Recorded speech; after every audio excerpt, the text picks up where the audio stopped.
ladies and gentlemen, thanks everyone for coming. We've got Councillor Reardon is away on vacation. Councillor Norton couldn't make tonight. Councillor Casey will be just a few minutes late, but we'll start off, okay? So I need two of you to pay attention here first to approve the minutes. 1.1, approve the minutes of March 13, 18. So, and second. Okay. All those in favor? And all those opposed? Approve the consent agenda. 2.1, 2.2. Okay, nothing to pull. Thank you. All those in favor? Thank you. All those opposed? And the agenda and the rest of the agenda. 3.1 to 3.5. Second. Thank you kindly. Those in favor? Those opposed? Okay. So we'll start off with 3.1. And I think Samir, you are going to take that with Don? Yeah, that's one. Yes, please. Would you start us off with that? Yeah, we'll start with that. Thank you very much. So I'm very happy to be here again on asset management. Some of you have seen this presentation before, so please get excited. I do have a few hard copies here from the lessons. So thank you. So R.V. Anderson is going to give us a presentation. As you recall, in December 2017, Council has approved the work of R.V. Anderson for phase 2, which is basically the implementation phase here. So what we're trying to do in this presentation is just to give you a high-level update where we are now with asset management phase 2 here. Especially the most important one here we're going to discuss here is the asset management data using here. So for this presentation, it's very important to show is that we need to understand the infrastructure. We need to have a good data, good complete data accuracy in order to help us to make a decision, replacement cost, all this here in order to be able to implement our asset management. So this is very important for us to have a complete asset registry here, asset inventory, to understand how the data is sharing by each of this department, where the data is stored here, what type of information we have here. So we need to get this done very accurately and important for us. And this is a painful exercise for us here. It requires a lot of resources to complete this here. So I do appreciate the council being here to understand the complexity of this here. I believe this is a complex issue and this is a painful exercise, but as soon as we have this asset registry, asset inventory completed, it helps us to move forward with this project and will help us to make a decision and can see some result here. So without going any further here, everybody met Hans here, and he's going to give us 10-minute presentation, I believe so, and then we can proceed with question after that. Thank you, Samir, for the introduction. Before I get into my little dog and pony show, I'd like to maybe take just a few seconds to introduce a new member of the R.V. Anderson team, Mr. Murray Gamer, recently retired as the Deputy CAO of the City of Fredericton. I've worked with Murray for a long time, and he taught me a lot of the stuff that I know, the little bit of knowledge that I have, came from Murray. So we're very pleased to add him to the team. I think the interesting dynamic that Murray brings to this is that he was on your side of the table for many, many years. So that gives us a fresh look at the stuff that we're trying to help you with. So Kathy Graham clamped onto that immediately, threw a bunch of questions in. Murray to us, Murray being a contrary, disagrees with everything R.V. Anderson says and started an internal fight. So it's a very dynamic, a new look at things. Right? So anyway. Murray, thank you for joining us. So yes, as Samir said, just a brief update as to where we are. So we'll provide a little bit of context just to remind you as to where we are, what we were trying to do, present some findings of the work that we've done to date. Samir's been working us like a pack of rented mules, so I think we've made great progress in the time since we started. Some recommendations, the fourth item I'd like to take a look at is the resources required to roll this out efficiently. This is, you should be aware of that. And then touch on some, what are the next steps here. So just to refresh your memory, there were 4 workflows that we laid out in the roadmap that was developed at the end of phase 1. The red one would be the asset lifecycle management, which primarily focuses on data collection and basically making sure the asset inventory is complete and it's accurate, it forms the foundation of all the decisions you will be making. So as Samir said, it's quite important to make sure we have good quality data to base those decisions on. Work stream 3 was the AM data tools. So while the departments and the finance department is out there collecting data, compiling it, converting that data into information, it's important for the sake of efficiency to make sure that we do that from a software point of view as efficiently as possible. We're looking at tens of thousands of data records here. Let's be clever about how we handle that. Data stream 2 is the workflow processes. Once we get the data collection rolling, we will get working on that, but we haven't touched that quite yet. Work stream 4 is the AM monitoring and reporting, where we do continuous improvement, key performance indicators, benchmark comparisons, etc. So, we're primarily working here and here. So it's the context. Keep in mind as to why we're doing that. The red stream is to make sure that the data is complete. The green work stream is to make sure that we have an efficient system to handle that data, so we're not constantly bumping into ourselves trying to calculate, well, gee, should we spend $1 here or $1 there? This snapshot, and don't worry, I won't go into the weeds and the details on this, but this is a graphical representation of all the data system the city uses to keep track of their assets. You can see it's a very complex, convoluted, and very disjointed type of system, right? So one of the things that we will be pushing hard for is to simplify this. We store data in a number of different locations, and they all don't match necessarily, right? So the simpler, the better in this case. Some of the findings, and we've taken a look at each and every department individually within the city and have customized findings and recommendations for each department. We're going to say, listen, here are your issues, here's what we should be doing about that. We found that the departmental data silos, are more prolific than we had thought. Even within departments, there are silos of data where we store data a number of different times. And we use a lot of standalone software. So if something were to happen to a single computer, you get a problem, the data is gone. Fair bit of data duplication. The inventories are not always complete and not always accurate. No municipality is, so that's not a big surprise. There is a fairly significant divergence of the data between the hard asset departments and the finance department, where we have the same data in the tangible capital asset inventory. So I think a big push is required to get that resynchronized. The finding number 6, the city has a fairly sophisticated GIS system. You have a good department that runs that. However, the system is seriously underutilized. You can extract way more value out of this than what you are currently doing. So one of our big recommendations is to get that amped up.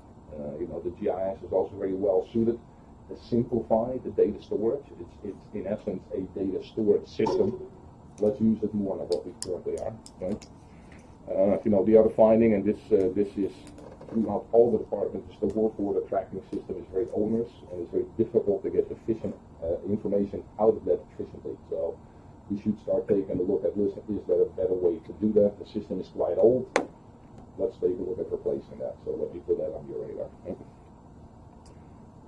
So the recommendations, and again, we have a fairly thick report, but there's a section in there for St. John Water, for transportation and environment, etc., etc. So, and we've gone to great lengths, and again, Samir is the main architect for this, that we go from a high-level recommendation all the way down to very detailed instructions. They're going to say, listen, here is how we're going to fix this issue at the departmental level. So it's not a preaching from the mountain in platitudes. These are very practical steps that are rolling up next. Reducing data duplication, maximizing the GIS usage, formalizing the data management practices. We'd like to take a good kick at making sure the data inventories are complete and accurate. However, you'll never get to 100%.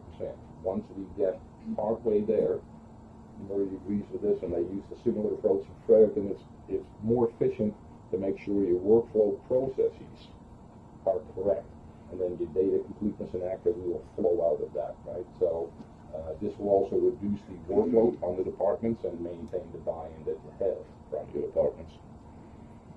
The synchronization of the tangible capital asset inventory data that finance has for each of the departments and the asset inventories that those departments have themselves are not perfectly synchronized. We will have some customized recommendations on how to fix that. Some departments, it's better to just park the TCA for now, make sure that the departmental data is complete and accurate, and then repopulate the tangible capital asset inventory. Other departments were reasonably close, and we could synchronize that live. Right? So it all depends on where the best bang for your buck is from a level of effort point of view. The software integration or upgrade is a two-step process.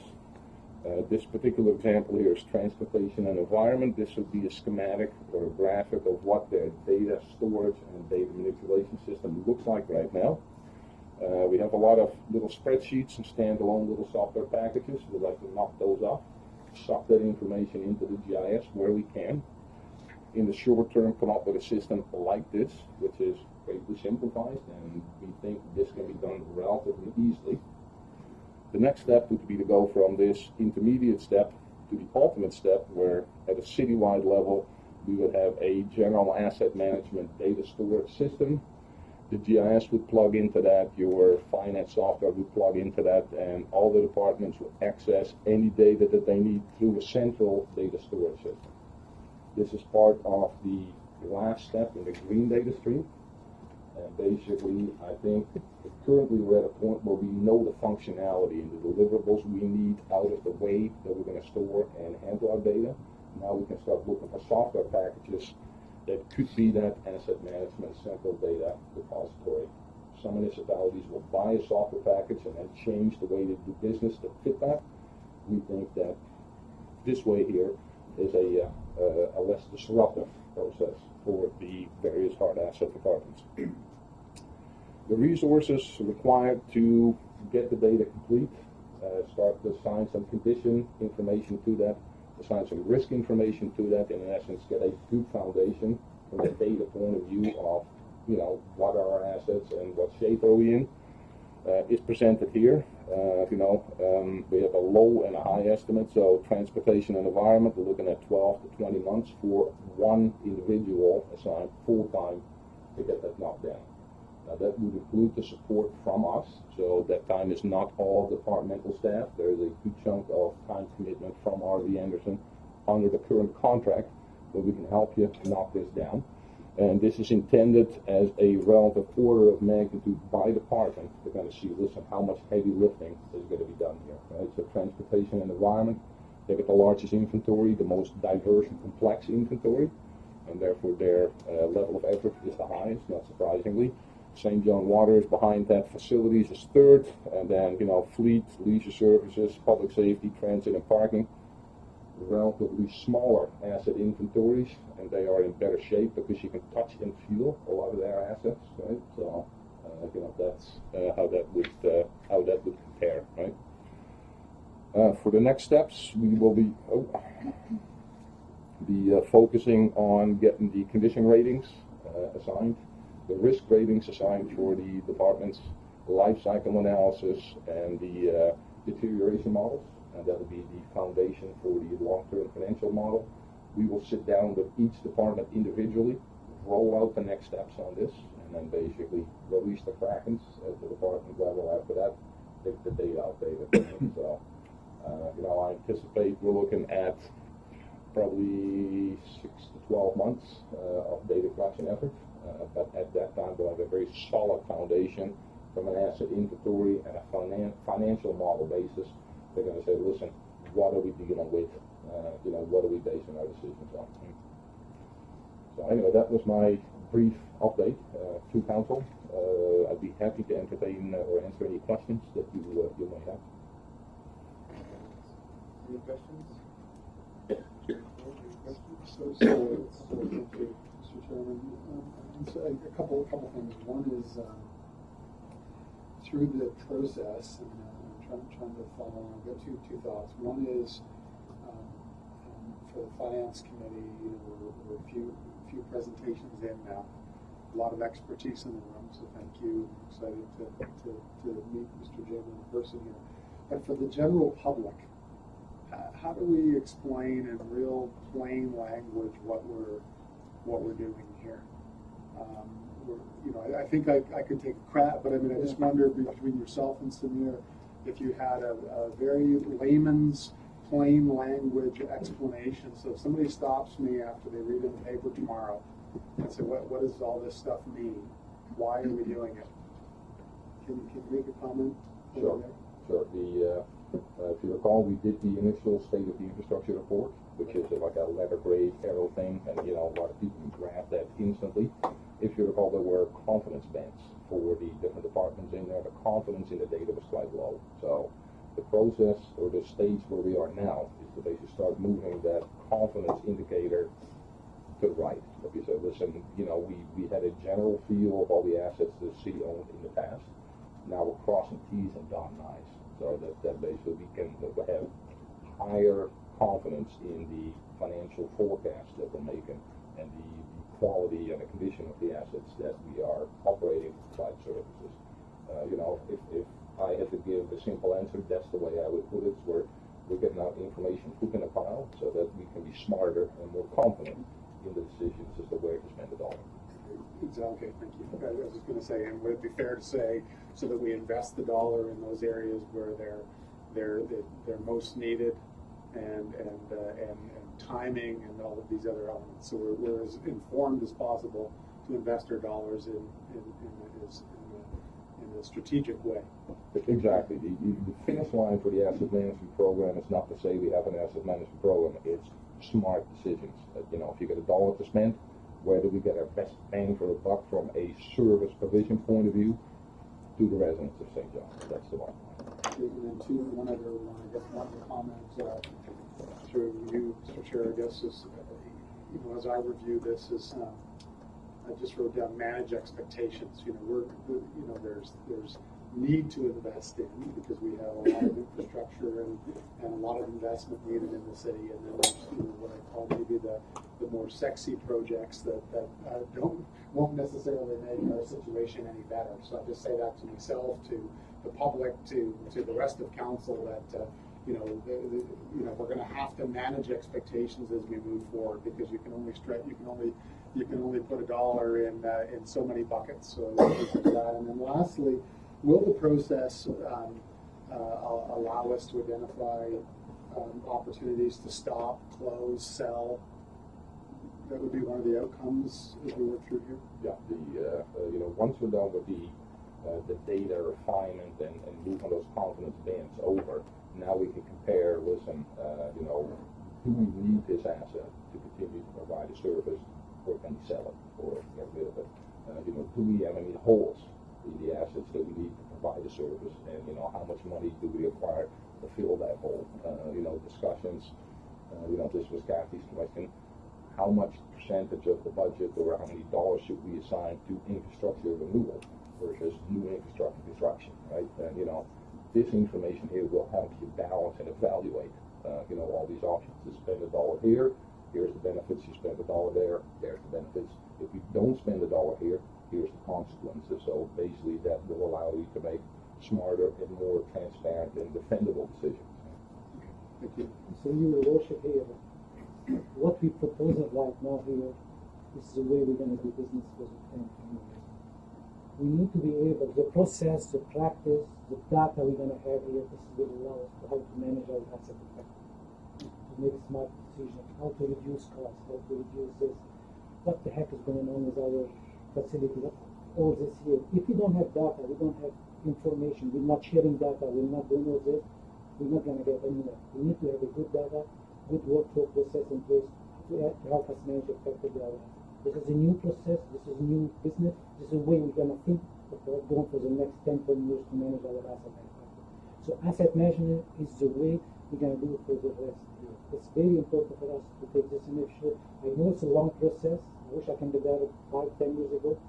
It's a painful exercise, but we need to go through it. We need the process here. But as soon as we have the foundation, we have the asset management system, all the information in place, we can start building on this. We know how much costing us to do this. Then we know how much, when do we need to replace it? What is the risk, climate change association with this risk, and all risk associated? We can be able to make a decision here.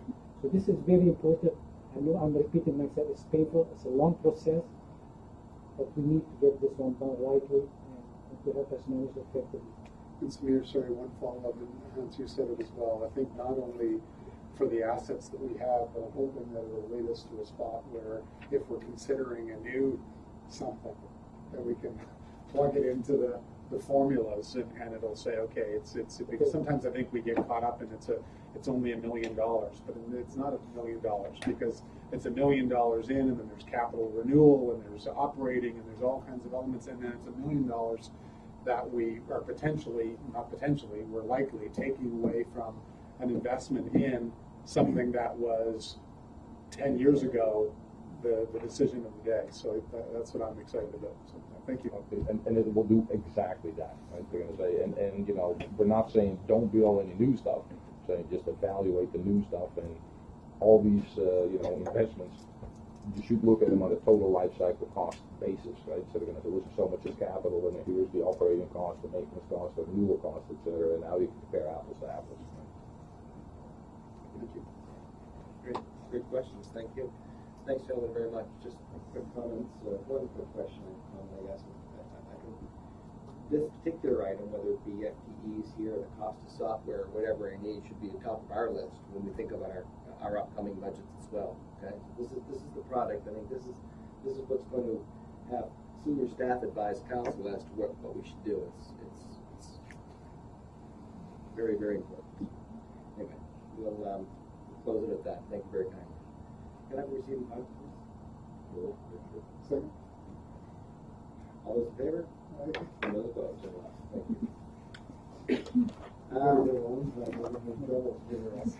You guys can break it.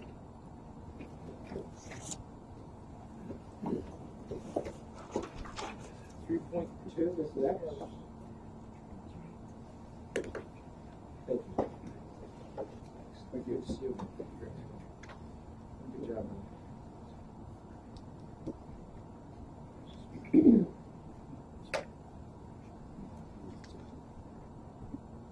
All right, so 3.2, capital budget analysis 17. Kathy, you going to take this one to start, please? Sure, I'd love to introduce it. This has been something that we've talked about in the past. It's not something that the organization and the management have not been doing. They track the capital assets and that envelope very closely. They're large expenditures and they come with borrowing funds. So we want to ensure that we stay within that budget.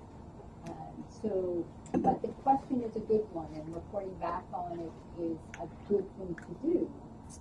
However, in doing so, one has to understand that capital budgets go over multiple years. So what you budget this year might not get spent until next year or the following year. So it's not like your operating budget analysis. You can't say this is what we budgeted for and this is what we spent and this is what we borrowed. They go over multiple years. So the analysis of it is a little bit more challenging, but nonetheless you can still give you good information where you're investing large dollars into those capital assets that Samir is talking about and making good decisions around those. So Frank has worked with all the service areas and put together a report and a presentation. There's some service areas here to speak to some of those assets should you have direct questions. But I'm going to just hand it over to Frank. Thank you, through you, Mr. Chair. Thanks, Kathy. As Kathy stated, we'd like to give you a high-level overview of the 2017 capital budgets. As everyone's aware, Council approves 4 annual budgets: the general operating, general capital, utility operating fund, and utility capital fund. And currently, Finance reports back to the Finance Committee and Common Council roughly on a quarterly basis on operating results, but as Kathy alluded to, we plan on implementing a similar process for capital budgets, and we're thinking a semi-annual reporting back to the Finance Committee, and that's largely to do with length of time a lot of these projects take. Quarterly Reporting probably won't see much changes in the budget, so we're thinking semi-annual. Here's just a high-level overview of sort of the difference between the operating and the capital budgets. With the operating budgets, expenditures must occur in the current year. With capital, as Kathy alluded to, expenditures can occur over multiple years.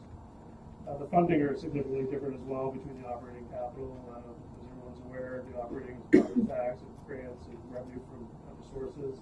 For capital is often borrowed. We do receive a lot of capital grants, such as gas tax funding. We do have some contributions from operations, and then of course we put some capital reserves as well. And as well as cash flow is much different from the two.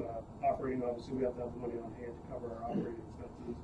For capital, we actually spend the money on our capital, and then if we have to borrow, we borrow after the fact. And as well, reporting, we've been doing operating for so long now, it's not easy to predict from a surface area what their annual operating expenses are going to be. For capital, again, it's a multi-year, very complex, so it does make the reporting a little bit more challenging. And lastly, regional facilities, as everyone is aware, the operating we do share with our municipal partners. However, capital funding is only covered by the city for the cost of all capital upgrades. So here's a snapshot of where we're at for 2017 capital budget, the variances. And as you can see, I should note, the expenditures are based on actuals and estimates. We have a fairly significant amount of projects that have been completed, so we do have final costing in there. However, there is a lot of estimates as well for some of these larger projects because they already have to be completed or they're just starting to go for tender. And also, we scaled out the city market and the Safe Clean Drinking Water project. Mainly, the Safe Clean Drinking Water project has been getting reported back to common council on a frequent basis. As well, the city market has been a well over $6 million project, and I believe there's a report coming soon on where we're at that project. So as you can see on the general fund right now, we're estimating a $1.8 million surplus. And under St. John Water, we're just shy of $1 million. And here's just a couple examples where some of the variances occurred. And again, transportation have the largest portion of the general fund. And these are just a couple projects that came in under budget. And again, with St. John Water, these are some estimates on where some of these projects are. Some of them have favorable surpluses, but Morna Heights treatment plant right now is projected to have a deficit of about $400,000.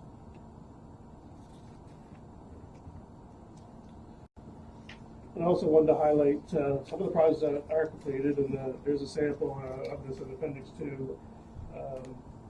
These are 6 of our top 10 projects that have been completed, and as you can see, we've had some excellent final costing on these. We benefit from some great tendering prices, and it's enabled us to have some great surpluses in these projects. So in conclusion, as Kathy alluded to in her opening remarks, staff continue to monitor and manage these capital budgets to ensure we get the best value for our citizens. 2017 capital projects have an estimated $2.8 million positive variance through the water and the general fund. However, I should note these are some of these are estimates, and some of these overages will be offset by some of the surpluses. But overall, we meet these targets, and hopefully the result was borrowing from the city. And on that, we'd love any feedback, opinions, suggestions, comments. So, really quick, as for all our budgets, this budget is a little more fluid than an operating budget. We go over a number of years, and the estimates can change. And, we get a better price, we get a worse price. So it's a little more fluid. So those numbers can contract or sort of. Any questions, Gary? Please, Mr. Chair. If you go back to the 2017 budget variance analysis, where all the numbers are, and I understand they are a combination of estimates and actuals, depending where things are. What's the confidence level between the actuals and the estimates that are still outstanding of those numbers? Well, I feel pretty confident in the projects that are completed because we have done the actuals, and that's in Appendix 1. So that also listed what projects are completed. I'll let Brian speak to the ones that we have estimate completions on. probably speak to that much better than. Mr. Chairman, that we do try to carry about a 6 or 7% contingency in our estimates. So most of our projections, we look at the appendices and the overall variance versus the total budget, we're in about 6 or 7%. So we're kind of tracking pretty well to what we originally estimated. So overall, it's we'll use each analysis we do semi-annually. We'll be able to update the costs that have come in since the previous report, and pretty confident that we'll continue to track to within 6 or 7%. Thank you, Doug. I mean, I had, and I appreciate that this report's in here, the chair and commissioner and I had some email conversations about it. I just from watching reports and tenders come through my council kit, I had this sense that there were more unders than overs, but I didn't have a really good feel for where we were overall. So I really appreciate that this is here, and I guess one of the pieces that rattles in my mind is, as a councillor, we get emails. Get an email about Ocean View Drive this week. I hear often about Princess Court Street and potholes and talking about roads. And then, as a sailor, a week wouldn't go by, especially with summer coming, that I'm not asked about dredging it down at Market Square. So I guess at what point, because I understand that I support, I think I made the motion about having a $12 million borrowing cap for us to make sure that we weren't spending wildly. But the other part of that is we can't spend zero and let our infrastructure, as we see, disappear. So at what point in time do we look and say, geez, we're doing really well? I know last council meeting we talked about getting good tenders, so maybe we're going to add some streets there. At what point in time do we look at some of the alternate proposals that haven't made the list and say, look, we've got some room under our discipline to do some more work.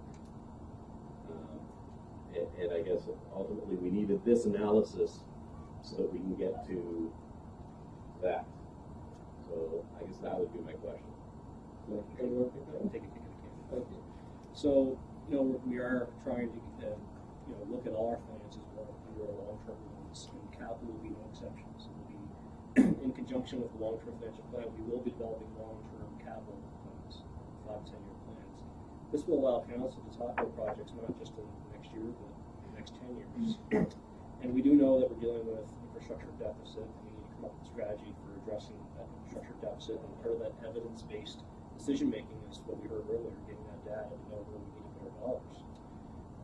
So with respect to your question, another portion of this strategy is how do we fund it? And this body has been making very strategic decisions with respect to surpluses, funding reserves with respect to some of our surpluses. So I'll give you an example. We have a capital reserve that we set up in the prior year related to some surpluses that was achieved by the city. That reserve is meant to be used to address the infrastructure deficit. So if we have a $12 billion cap, we have to limit the debt and we have to manage the debt. If we have a $2 million capital reserve in place, then we can look at potentially investing $14 million, not 12, because we have that in place. And what you want to do is you want to continue to, through policy, replenish your reserves so that you can address all the issues that you're talking about with respect to getting in front of our infrastructure. But you're doing it in an evidence-based fashion because you're using asset management, and you're also doing it on a long-term fashion because you're approving long-term capital investment plans that's visible and transparent to all. So it sort of all fits into one package with respect to how we manage, our capital programs moving forward under this new process. And appreciate that. It makes a whole lot of sense to me. As we heard under asset management, we're 2 years away from having the data system to start to make those decisions. So in the next 2 to 3 years, just like they had that middle point of we're going from here to smaller and then ultimately to where we want to go, we're kind of there now, right? So at what point in that does favorable budgets, like our current forecast right here, at what point is there an is there an opportunity to get to some of those other projects? I know there are some roads that are probably on the rebuild list, not on the repavement list, which would be capital items, that folks are really concerned about that haven't made our list yet. And as I say, I'll put Market Square and the dredging. We own docks that we're not using, that we're not going to dredge them, we might as well sell the docks rather than leave them sitting on the hard. At what point in time do we look at opportunities and say, is there an opportunity, because we rented the $12 million borrowing based on our analysis, to go to some of those other projects that we know are needed, but we cut off because of our fiscal discipline? Yeah, so I think the opportunity is a couple things. One, we're not going to be looking at it on an annual basis, and the opportunity is looking at it on a long-term basis. But remember, we don't typically know the results like on an operating budget. We don't know it the year of. Some of these projects extend beyond years. So our opportunity is, if we come in, we also want to motivate the right behaviors. We don't want staff just spending surpluses or offsetting deficits with some sort of control function. So our opportunity is, if we're lucky or if we're fortunate enough to come in under budget on the capital budget, that reduces our borrowing, that reduces our principal interest charges in our operating budget, and frees up capacity there with respect to adding capital from operating into the operating budget to address and augment our capital investment strategy. So that's really, if we can reduce the borrowing, filters all the way through into our operating budget, frees up capacity to fund some things, some infrastructure, some assets under our operating budget as well. Because it's very difficult to, after a single year, to have a complete picture of your results on all these individual capital projects. If that makes sense. So do we have a mechanism to look at where? I think His Worship has talked a lot about things where we started managing expectations, and we have so many things. I know it will ultimately be 3 years out under asset management. But the question of when. Well, we're going to be using asset management this year. We have, we call it the SODI report, State of Infrastructure. So we have the inventory of assets. We have the fully depreciated assets. Our confidence level has to get a little bit better in terms of refining that data. The understanding of service implications and risk to service has to get a little bit better through refining that process and refining that data. But we've got data to start with, so we're going to be filtering all our decisions this year about things and using that data to make some of the recommendations with respect to the capital budget. And we're also going to be using that data in conjunction with service areas in creating the long-term capital investment plan as part of what we talked about the last meeting, moving forward with the financial plan. So that data is going to be leveraged this year that we have. We're not waiting 3 years to use asset management. And when I talk about asset management, it's not a project, it's a change of business. And we're just going to keep refining it as we go year after year after year. It's just going to get improved. And we're using it now. So to steal Rick Darling's question from the asset management, in English, for this gentleman on Ocean View Drive, Yes. or for my wife who works on Princess Court, to be totally transparent, or for Don't ask that question. somebody says, when, these are all things we know are needed, right? And I don't think there's any question that things are needed. That will be council's decision. So we'll say, here are the assets that are in your red zone. They're completely depreciated. They're causing service implications to residents.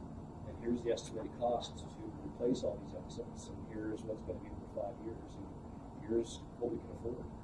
So we need to make some decisions using evidence-based information data, how we properly allocate that funding, what we can afford. That's what we're going to be doing. And it'll ultimately be council's decision on what they approve in terms of the capital investment plan. Whether that project you're talking about, and that resident who's talking to you, that project gets on that capital investment plan or not. At the end of the day, it's a council approved plan. So that will be different from what we. Right now, you're doing single-year capital budgets. You don't really get a lot of data to augment it or understand the condition of the assets or the risk to service level. So right now, we get a recommended list from staff. And right. Not a lot of that. Right. You get a lot more information to make decisions with. But if we get a list of, you're here's the red, yellow, green, how, I'm assuming it'll be red, Red, yellow, yeah. Then it becomes more of a discussion, but with the data behind it, the data behind for us. And again, we're sort of toddlers right now, but we're going to get more sophisticated as we move on with this project, and the project evolves and we get more confidence in the town and information. So you got to suggest it there? Yeah, I was just going to add one other dimension of this, trying to keep it in simple terms. I think now that we're tracking key performance indicators, one of them that we've been following every year is our total debt. And we've got some pretty good trends there recently because of this type of planned on capital budget. That the demand comes into this. That manifests itself in our lower borrowing. So you see the rolling resolutions coming through on a regular basis. It's actually less than the equipment. So therefore the balance of that is dropping. So the first thing would be, do we want to maintain at a certain level, do we target, are we happy with that going down, or would council prefer to do some additional capital? I think that precedes the decision of what we're going to do first. First of all, do we have the capacity to do that? I think that's what we're asking. See this phenomenon where we're underspent. Why are we spending more? So I would suggest, as the commissioner said, it's probably not something we would do on the basis of a snapshot of this year's projects getting favorable, let's go do something. But if you had a confidence level that you had some capacity to do some additional work, then it could be a conscious decision at some point in the future. And the system is going to be very helpful to help us sort, identify what the most value, highest value is going to be for that investment, so we'll make some recommendations based on information. I think the sooner we have a process, talking with this council, the sooner our comfort level will be. Because right now, I honestly feel, other than the capital budget process starting the year, I'm glad it's changing a little bit. To bring something forward, we saw an example a few months ago. I don't know, it's coming out of capital project, the splash by the west side needed more money, and like bang, anything can show up at council, and it doesn't go through the rigor and discipline that we're talking about now. And I guess provide, certainly I've mentioned a couple things I'm concerned about, but I have not bring the motion to do it because I want to understand the process to get there while staying within the rigor that we're putting together. So that the sooner that we have a process to understand and to know where those projects are, and they're all in the red zone, and we can fight about them because they're all in the red zone, and here's the data. I'm happy about that. But right now, I think we're building towards that.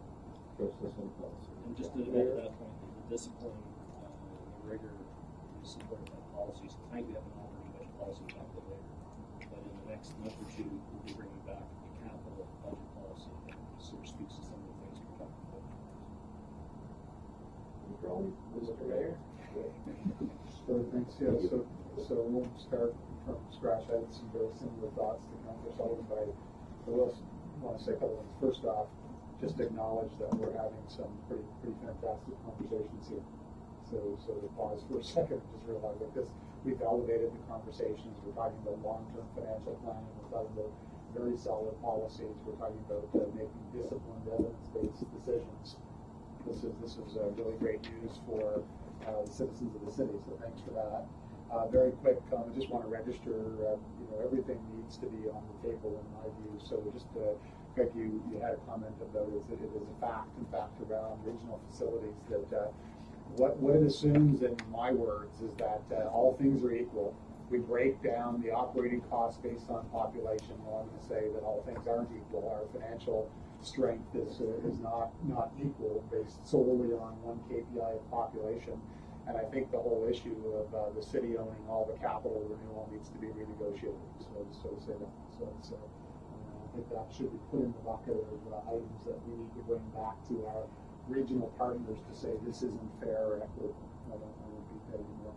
I like the less borrowing. I hear, and thank you, city manager and commissioner, what you just said. I was of the same vein. I guess if we can have a disciplined process and we can have those data, driven, shovel ready projects. I also get timing. You also get that, almost the analogy I wrote down is like VLT, you win one night, and then 3 nights later you're back behind again. So, we win on one project and all of a sudden, 3 months later we're behind. I know we have to be very, very careful, but I wrote down when I was reviewing over the weekend, accelerate. So is there an opportunity to have those projects that are they arrive there smartly, they're good decisions, and at a certain point we have enough confidence that we could move one of those projects ahead within borrowing, that we know we have a significant amount of assets to renew. So continued dialogue around that I think would be good. And I think the councillor very eloquently put that. And then I think my last comment is how any of this renewal, whether it's street or anything else, fits into the bigger picture. I just see it almost every day. I'm in conversations with folks, and folks can't understand why is this street not fixed? Why have we built another arena? Why haven't we? And we're going to talk about public engagement here in a few minutes, and I'll bring some comments back up there as well, helping folks understand. We're not just sitting around here wanting to say no all day long. How does all of this fit up into our financial reality? And yes, our taxes are higher than we'd like, and no one wants them lowered more than me. But until we grow and get our costs down and have some structural policy changes with the provincial government, I'm not going to lie to people and tell them that we're going to lower their taxes tomorrow. Or if we do, here's what you're giving up for every penny is $700,000. So just how that fits in. But I appreciate that. I was on the same wavelength as the council, but I appreciate the solid advice here. Thank you. All right. Thanks, guys. Good conversation. And I like that. But again, Mr. Fudd said, we're going to talk 3 5's going to talk about an operating budget policy, and we will have capital policy as well. And it's going to be so much better off once we get that. We'll have data in front of you, all right, to tell us where we should spend the money, or we shouldn't spend new money, and if we do spend new money, what it means, So, with that, Kathy, great, thank you so much. Yes, please. Okay, thank you, Caroline. All those in favor? And those opposed? Okay. 3-3, Tri-City procurement. Ian, you're going to start that off? Yeah. I just wanted to take a moment just to introduce Finance Committee, Cindy Calvin. She's our manager of materials management, basically our chief purchasing agent in the city. And just give a little background on this as well before Cindy gets into it. I'll hand it right over to her. But procurement has always worked close together in the 3 cities. They often consult with each other on the best way to procure something, what manner you're doing it, what kind of results are you getting, what kind of things. So that has always gone on for years. But this is a little more. Well, it's a lot more work, but it's another step. So we're not just working together, but looking to buy jointly, not just buying things together, but buying the same things. When we talk about buying the same things, there's a lot more work involved in trying to get these services to align the way they do things. You think that we're all in New Brunswick, that you think the 3 cities probably do things very similar, but we actually don't. The way we put in signs, the way we plow roads, a lot of our services just aren't done the same. So a lot of the background work that our purchasing folks are going through is trying to get these services to really align the way that they deliver those services. Once you align the way you deliver the services, then you can say, okay, now what are our opportunities to actually buy something similar? So those are kind of the roadblocks to go through. So it can be quite a lengthy process depending on the item. I hand over to Cindy to go through some of the results we've had here so far.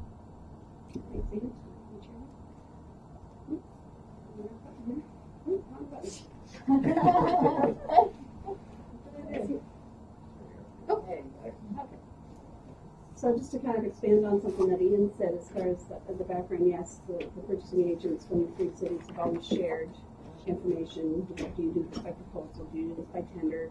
Could you give me some of your documents as templates, those sorts of things. But the city managers of the 3 cities really formalized that process late in 2016, and then we adopted a framework in early 17, where we now have bi-weekly conference calls to keep our initiatives moving. And we have had some great accomplishments to date with some hard savings. But like Ian also attested to, we've had some challenges. So things that kind of slow the process, and it seems like we're not making a lot of progress, but we are. A few things would be like multi-year contracts. We may be ready to go out to bid on a particular item like printers, but the other two cities are in a contract that doesn't expire for another year or two. So that puts that particular commodity on a back burner, and we can't procure that jointly until we all align as far as our contract end date. So that's one thing that really slows us down too. So another thing that we've encountered, some of the initiatives that we thought might be good Tri-City procurements, we found that maybe there's not a vendor for a particular service that can service all three cities. And then you end up with a St. John vendor, maybe possibly traveling to Moncton, and they're going to incur a greater cost because there's going to be travel costs associated. So there's been a few things that we've looked at, and we've done a little investigation to find out there really isn't a common vendor that's large enough in all three cities that can give us a good pricing. So we've put a few of those aside and said, no, they're not a viable option. Also, service models. We do our garbage pickup in-house. Moncton outsource part of theirs, Fredericton outsource all of theirs. So to say, can we jointly go out and procure a service of garbage pickup for the city of St. John? We don't need it because we do it in-house. Other areas that our models are somewhat different are we have an in-house inventory of commonly used parts for water parts and automotive parts. Fredericton don't have an internal inventory. They buy retail or go directly to a retailer for most of their items, where Moncton do half and half. So we all do things a little different, and to align some of those, there's just no aligning right this year, but some things are more of a long-term plan.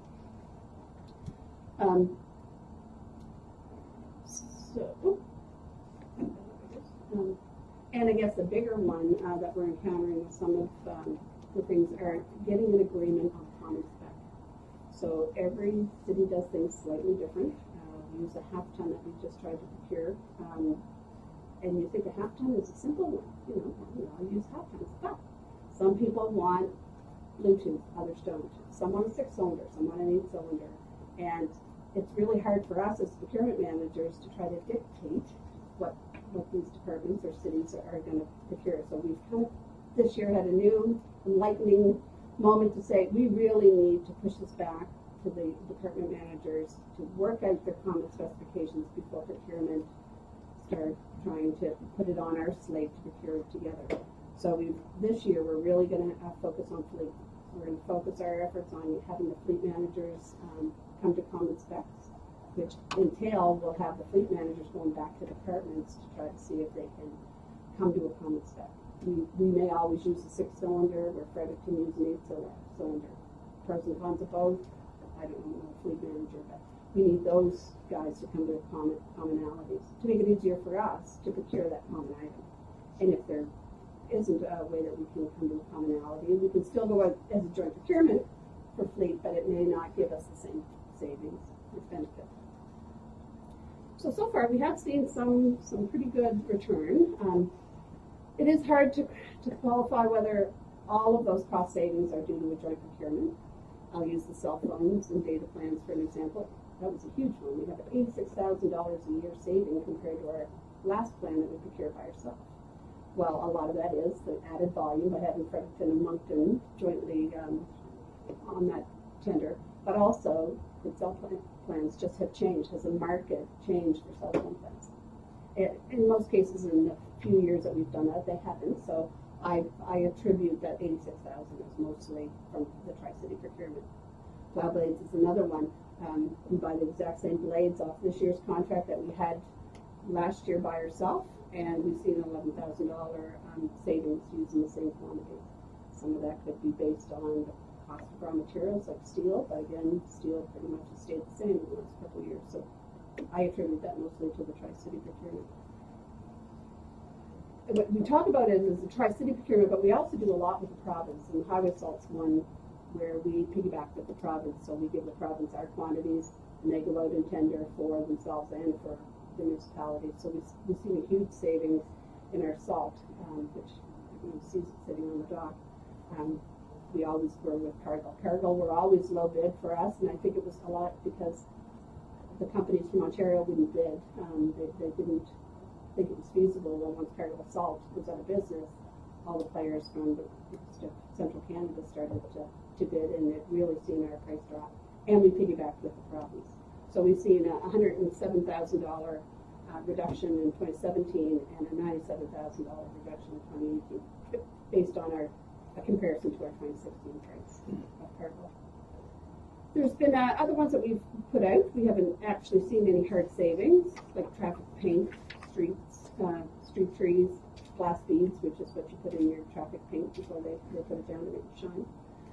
And traffic signs. We have jointly procured those items with no real cost savings shown, but there always is administrative cost savings. So instead of all three cities doing it separately, there's one city that's putting out the bid document for all three. So there is some savings with staff there. So we do have a few things, big projects on the books for 2018. There are some smaller ones too, but I already spoke a little bit about the fleet. I don't know how much we'll actually jointly procure this year, because we really are going to push back and try to get the fleet managers to come to these common specs. So maybe later in 2018 before we're actually doing some of the joint procurement for fleet. Stationary supplies is one that we're currently doing right now. We may piggyback with the province on that. We're looking at a few different avenues, because the province, Grand and Toy, just were awarded the provincial agreement, which is huge savings. So we're investigating that to see which is our better option. Multifunction printers, we have a fleet of around 32 printers that we lease. We currently lease those, and they're up for renewal. So it's a CI project also, looking at our printers. So the CI project, in combination with our tri-city procurement, are looking at doing that jointly.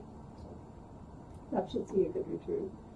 And then one that the city's really never had, City of St. John has never had, but Moncton have a really good program, is for their beverage vending machines, the revenue from that.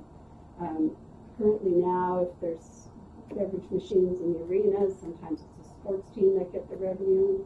If there's ones at the aquatic center, it's the aquatic center. So it's kind of all over the place. We do have some in city facilities. So currently we're just trying to get an inventory of what's out there, whether it be with the agencies, boards, or commissions, or within city departments, just to see what we have for machines, because we think there's some definite benefit to trying to get some of the revenue from them. So, any questions for me on that? Any questions, comments, Liz? I have a couple of comments, I guess. Sure. Thank you very much for the presentation. And what I wrote, I wouldn't say the way I wrote down, what I wrote down is, are we asking other questions? I don't mean it that way, because that sounds like that. But are we, and maybe it's more of a CI initiative, but I don't know how many fleet vehicles we have. But are we having a discussion, sort of what if we took 10% out, 20% out, 30% out, just making things up, shuttle people around with their work assignments, like really got, really threw some crazy, hairy ideas at the wall, and I think we've done lots of this, and I know you have, but I just, it's with the structural deficits that we face, our financial woes haven't gone away. We got a little bit of breathing room, around this sort of the deal with some support from the provincial government. But are we being bold and brazen enough to really say, you know what, this is wonderful, fantastic, and thank you very much for the report. But are we being bold enough to really have almost like unthinkable conversations around cost reduction? And for the city manager, a question to you. That's sort of one, and then I guess with that, I mean, again, I'm not trying to, but I know I had this conversation over the weekend with someone who messaged me that it was easy peasy to fix everything in the city. So I engaged in that conversation, and I said, Well, I have looked for a magic wand everywhere in the mayor's office. I haven't found it yet. But there's our current state. But all kidding aside, there's a lot of frustration in the city, frankly, about how come we don't just do this X, just insert a new. So there's our current state, and there's a future state that we'd like to get to. But let me blunt. There's barriers, and how do we have those conversations? You know, honestly with folks to say, yeah, we do need to get ourselves from A to B, but there are some barriers. So in your presentation today, Cindy, I mean, if on some of those initiatives, like some folks, they want us to have lower taxes, they want us to lower our costs, they want us to be more efficient, but when it comes to potentially some impacts and changes within some of the things you presented, they don't want us to touch that. But we need to do both. So, comments? Yeah, maybe just make a comment, Mr. Chair. I think what you're describing is really the way we are approaching it. It's not all on the backs of our procurement activities to try to save money. We also do a lot of analysis around what do we really need, where can we find efficiencies, improvement to our effectiveness, eliminating waste. On that fleet example that we used, we had a very successful continuous improvement project that analyzed our needs, implemented a new system for signing out pool vehicles, eliminated a dozen sedans. That's huge. I haven't one time heard that that's caused any service interruption, that people have been unable to get a vehicle when they needed a vehicle. But it takes time to work through that and ensure that we aren't going to cause service disruption or something in some way. On the procurement, Cindy, I think, just gave a really good overview of the progression we've had around purchasing. She knows I'm kind of passionate about this subject. And we've been pretty passionate with colleagues at the other city managers in Fredericton and Tim on this as well. And we've really asked and stepped up to procurement professionals to find ways to save money. So there are a lot of barriers. It's very challenging. So we touched on a lot of those things. But I think she also knows that city managers are also very supportive of this. And when it does go back to the operating lines and they aren't able to reconcile what is the specification, there's absolute commitment to find a way to get that resolved. We've told that to the bureau manager, we will resolve it. Obviously, the best way is for folks to figure out a solution that will work. And one way or the other, we will get to commonality. And I think the last comment I would make, in my experience, it's not easy peasy. It's very, very complex. We're trying to operate a very complex machine here. There are a lot of expectations in the environment that has been sort of built up over time, and constraints. But it's the old analogy, there's only one way to eat the elephant, it's one bite at a time. And we are making progress. This is more evidence that we're making progress on some of these critical files, and it's paying dividends through the combination of continuous improvement and procurement and all these activities we're chipping away at. Yeah, so I just want to very quick follow up. I agree with you. I think we are very proud of we're going to get that message out to the public through various means, through the media ourselves. That I think we are doing a lot of great work on the growth side. We're doing a lot of great work on the cost containment side. And then to your point, city manager, the city managers are very supportive of this initiative and so on. The elected officials have to be equally supportive of it, because when push comes to shove, the elected officials play a big role in standing together, arms locked, to say we are going to get some traction here, we are going to make some changes, and ultimately to make our city more sustainable, thrive, to get some cost reprieve for citizens, so the city can be more attractive for investment. And so it's more of a statement than anything, but it takes all of us working together, and none of this is easy. It was easy to be fixed already. Well, like you said, we've all heard, I think as councillors, it's so easy to do this, that, and everything. It's just not at times. good for it. Anyway, oh, I apologize. That's all right. Small chair. Oh, it went away. Ah, it's back. Just the slide that's got the colors in the middle of the money. You know, this kind of quietly and modestly went by. That's $200,000 a year, right? And really, I just wanted to come back to it and say it's $200,000 a year, and in small things, and those small things add up. And then I tag on and I kind of chuckled inside, and I thought, what a great representation. The vending machines. You know, we are looking under every rock, in every couch, you know, every opportunity. And if the fact that we're looking at grouping vending machines together, and plow blades and all those things, you know, if you look at plow blades, this is $11,000. What's that going to do? Well, when you put it with all the others, $200,000. And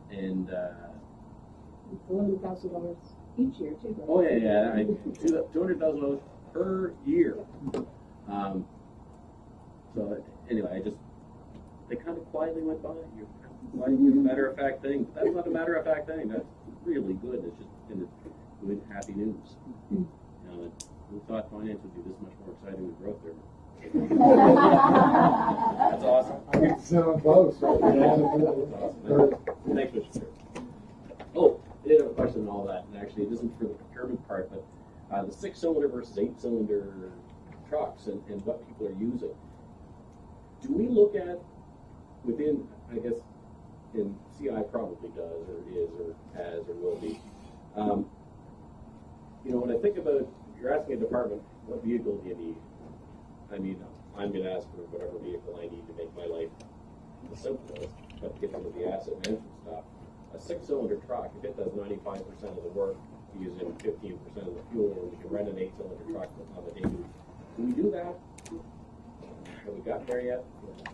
I can answer that one, and we do. So whenever we develop specifications for vehicles, it's always fleet in conjunction with the service areas. So the service areas, you're right, they not always will have an appreciation of, you know, if we add this on, how much will it cost, but fleet will look into that and say, wait a minute, for that extra little feature that can get you that 95 to 100%, it's going to be very expensive. And the service areas are, okay, it's not worth it, you know, let's just back off.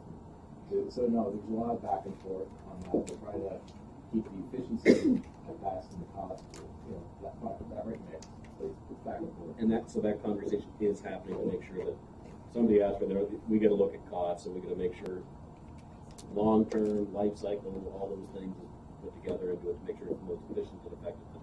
Yeah, our process to get those specifications out, it can take, depending on the vehicle, the complexity of the vehicle, it can take quite a while, or a lot of back and forth. A lot of them must be enough to figure that out. Things like garbage packers or large trucks or main trucks. So yeah, it can be a lot of back and forth. Check and balance there. Thank you. And to add to that challenge, that's happening here in St. John. That's also happening in Fredericton and Moncton. So my challenge for Tri-City procurement is to try to get a commonality from all 3 cities, which is very difficult because everyone has their own methods and their own processes. So it kind of puts that added complexity on into that. I think it's forcing some good conversations. Absolutely. Yeah. Thank you. All right. Again, thank you. Cindy, thanks very much. Thank you.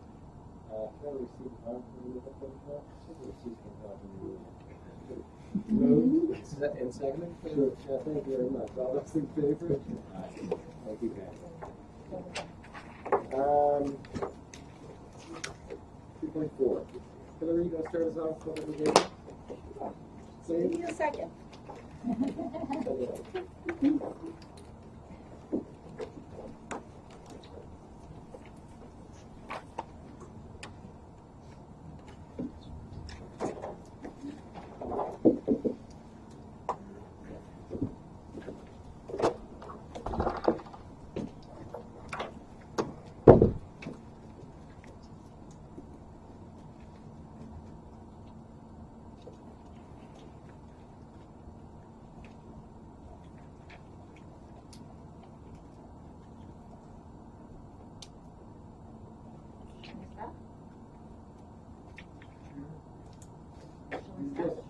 Yes, please start.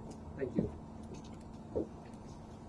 So this is a follow-up from the previous long-term financial planning presentation that delivered by Mr. Hutch and Ms. Stephanie Reckley wrote from the March Finance Committee meeting. So if you recall, in the previous presentation, one of the key deliverables in our 2018 work plan is to develop a 10-year financial plan in 2018. So the prime benefit of a long-term financial plan, in a nutshell, is to help ensure a steady and appropriate level of service that can be funded over a multi-year period. And I'd like to draw your attention to steady and appropriate level of service. Now, the reason being, because needs and wants of a municipal government are always greater than what we can afford. So, and it, St. John is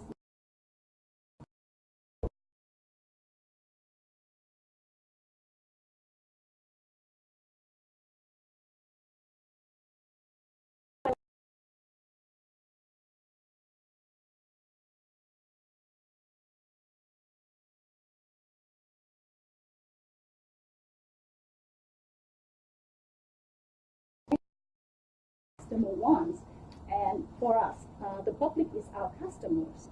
So that's why we need public input into, to decide what service level preferences and service priorities to develop a 10-year long-term financial plan. So it's public engagement. It's considered best practice. GFOA, which is Government Finance Officer Associations, recommend that government incorporate public participation efforts in planning, budgeting, performance management, and result processes. So this is not new. It has been done by many municipalities across Canada.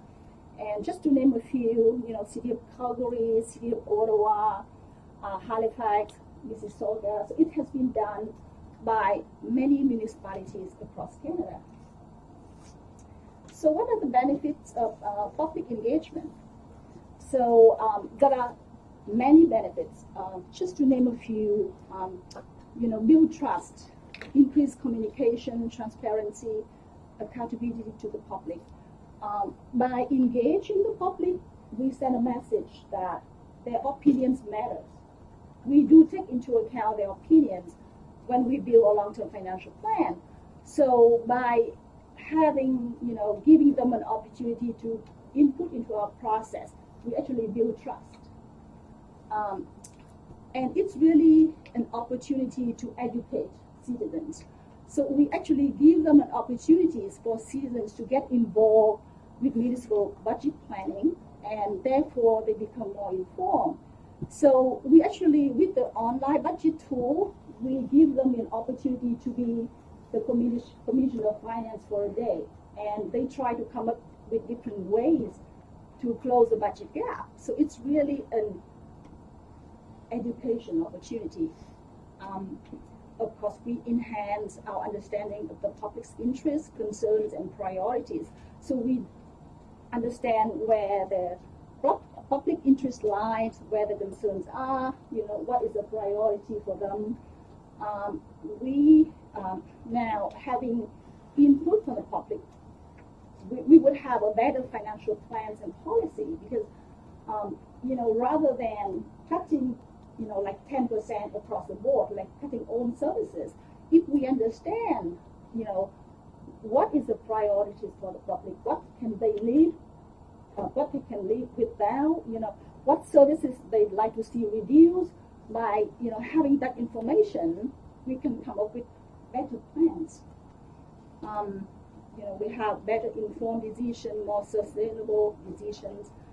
And because, the public understand that their opinions matters, and we incorporate their opinion into developing a long-term financial plan, they actually, we obtain greater support and acceptance from the public.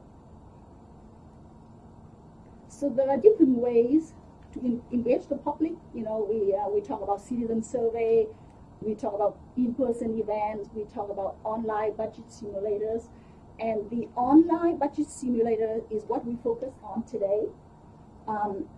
Now, before I hand over to Ms. Stephanie Redley-Roach to show you the demo of two products, I'd like to kind of explain what we want to achieve with this tool so that you can make an informed decision after that. After seeing the demo, then you understand what we are trying to do with it. Now, to develop a 10-year long-term financial plan, the key is we need to look into the future, forecast your revenue, forecast your expenses, right? And we have to come up different scenarios. And, we have to think about what is the worst case scenario, what is the best case scenario, right?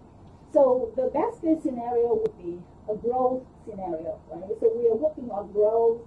We are working with the province, coming up different sustainable solutions for the city down the road. So the growth scenario will be, say, 3 years from now, we would, the funding from the province died up. We have enough revenue in the future to fund our expenses, to sustain the current service level or to grow the city. So that is the best case scenario. Now, we also have to prepare for the worst case scenario because things happen, right? So say 3 years down the road and the funding from the province actually dries up and we still haven't had a solution in place to sustain the current service level. So in that case, it's very critical that we look into solution. How do we close the budget gap? Because at that point, we may end up with about $12.5 million structural deficit. So at that point, what are we going to do? So the online budget simulators. What the hell are we going to do? Yeah. So the online budget simulators, what we wanted to do is actually citizens, you are the commissioner of finance for the day, right? So we have about $12.5 million structural deficit. How are you going to close it, right? There are different options. So either they can, I'm going to eliminate a service which I don't want, or do I want to reduce the service level to a point that's acceptable to me? Now, my third option is, I don't want to reduce anything. I want to raise taxes, right? So these are the options. So having citizens playing the Commission of Finance, making those decisions, then we can understand, what is it that are important to them? What is it that they want to keep, to sustain? What is it that they want to reduce? So having that information ready, we can actually come up with a 10-year financial plan. And I think with that in mind, I hand it over to Stephanie to show you the two products that we have. And then after that, we will come back to talking about, the pros and cons, and then it will be up to the committee to decide, do we do public engagement? If we do, what kind of product you want to pick?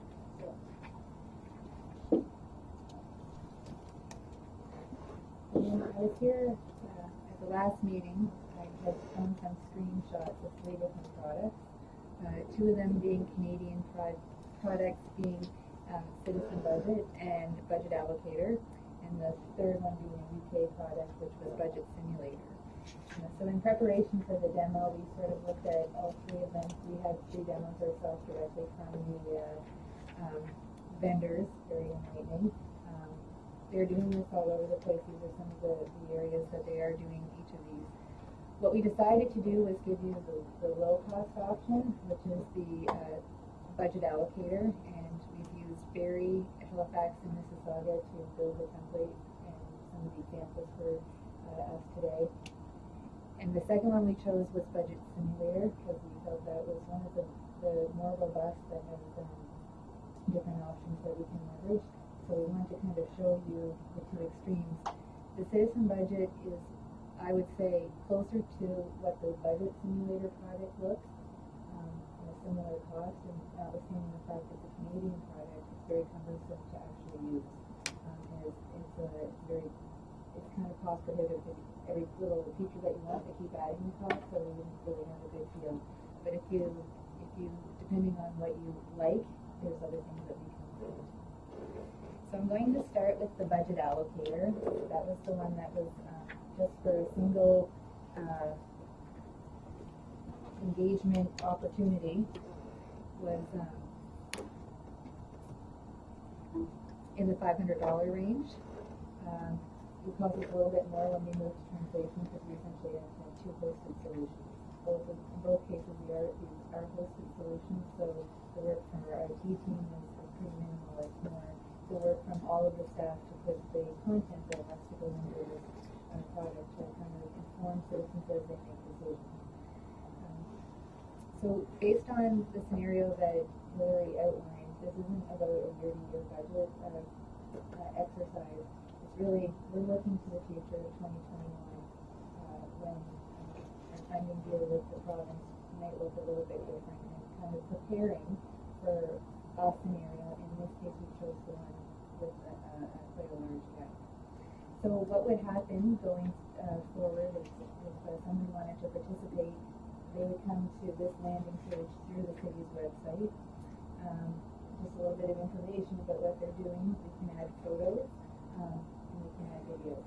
I do want to let you know that these are sandboxes that they call them for us to demo with, so it doesn't have the full functionality and very limited consulting support. So it's what I've been able to learn with quick demos from the vendors or on my own, but they are pretty simple to get through. I know it can do it because I have seen it. So once you kind of get through that to see what is it that we're looking for the community, in this particular one, I want to point out that the budget that we're dealing with, if we were looking at the scenario that was actually presented to the finance committee, it may have been at the last meeting, where the actual budget that we'd be looking for in 2021 is $166 million, and the shortfall was $12.5 million. With this particular product, because we can't isolate fixed costs, there are costs that there is a contractual, there are costs that really, to have meaningful dialogue so they can understand what some of those services are, it'd be very difficult for them to say, I want to decrease HR by 10%. Because things like HR, IT, fleet, the people part of fleet, the governance side, the manager's office, council itself, those really depend on what services that you're providing, how much resources you need. So in this particular product, when you take off the fixed services, you're actually only working with $100 million budget. So this product talks about spend. How would you spend your money? So it doesn't start you off with a deficit situation. It starts you off with the opportunity to spend as you go along. So what you would do is, for all of our public-facing services have been grouped together and presented here just on the general fund side. So if we start with just selecting and maintain our service levels, and this is under growth and community development, our community planning. So you will see when I click on that, the spend went up to $1.83 million. That's highlighted over here. You can see that. And it says feel free to allocate more funds, because clearly you're nowhere near the $100 million. Again, this is a sandbox, but we can keep people informed of what any of their changes mean. In this case, it's just telling me that I'm under budget by, $98 million. But it can also tell you, I know how to do the math properly with this particular product, how much that would mean for a tax rate increase if it was over, or decrease if you were under. So I have to drive with my ET finger here, so I'm going to select all of the maintain. Like I said, you can add pictures right in here. So this is our permitting service, one-stop development shop. So we can take information right from the citizen dashboard. In this case, our building permit turnaround. So here, citizens know exactly what they can expect today in the current service level for different types of permits and how well we're doing. It's all important information. And I'm going to apologize because it will, because I don't have the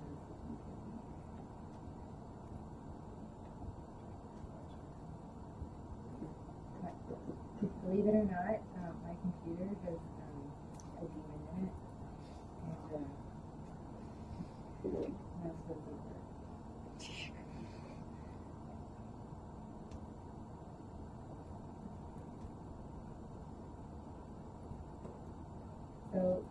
what I will point out in this particular product is there's a lot of reading for individuals to go through.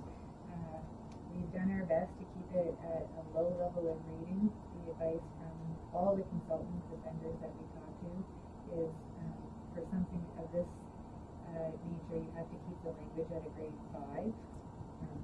Doesn't mean that we're kind of insulting our public. It's just that service is complex. We want to give as much information as we can. You'll notice as I scroll through here,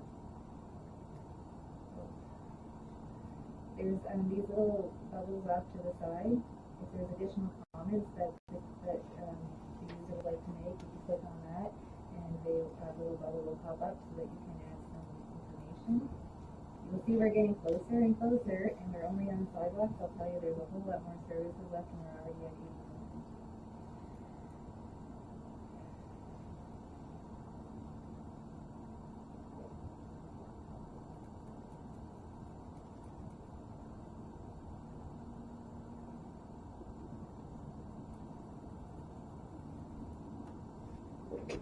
So this is what I'm doing is exactly what a user would do, except they're going through it, reading as they're going along.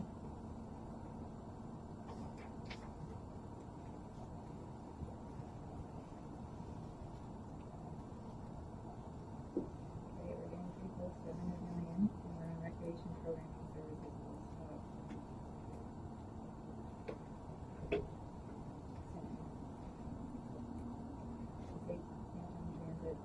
Going to put us over budget. We don't have any transit yet. Let's do it. Right. So now we've gone to red. We're not going to keep going. There is a parking spot. There's only 2 more left, so I'll just go for it.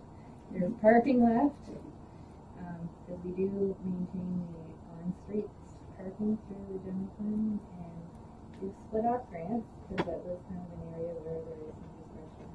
So you'll see that we're at $109 million, so there's $9 million difference. So then what you would do once you have maintained for everything, or if you're decreasing and increasing, because you do have that option going along, and they would start looking at, the citizen should look at what they would like to change. They have to kind of scroll up and scroll along, and maybe it's roads that they think is an area where they could see less of roads. I highly doubt it, but well, maybe instead of spending $13 million, I'd be willing to spend only 12.4. And what you would see is we've actually identified some consequences from what our current service levels are to what it would mean. 10% is a fairly significant amount of money. We're talking about $1.5 million. So this would mean, and these are just examples, this is where we don't do a lot of engagement with the service areas. That means a reduction in the PCI. I just showed the numbers. Currently at 77.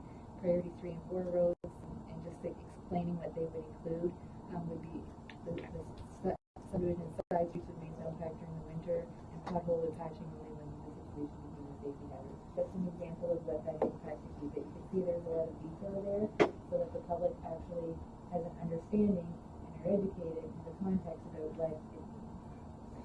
So you can go through a number of those examples, but because I'm driving with my finger here, I want to go down to the end and say continue. And we may have actually had a case where we didn't actually fill in all the radio buttons. There's nothing in this particular product that forces you to actually select anything. So I could have hit one thing and entered it, but I didn't. I wanted to show you going into the red.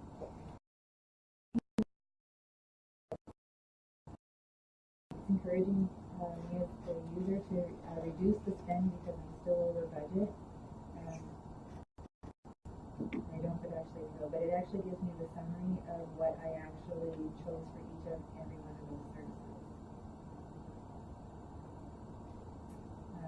It does ask me in this case for a name and an email. One of the things that we would also add for this particular product, if this is the one that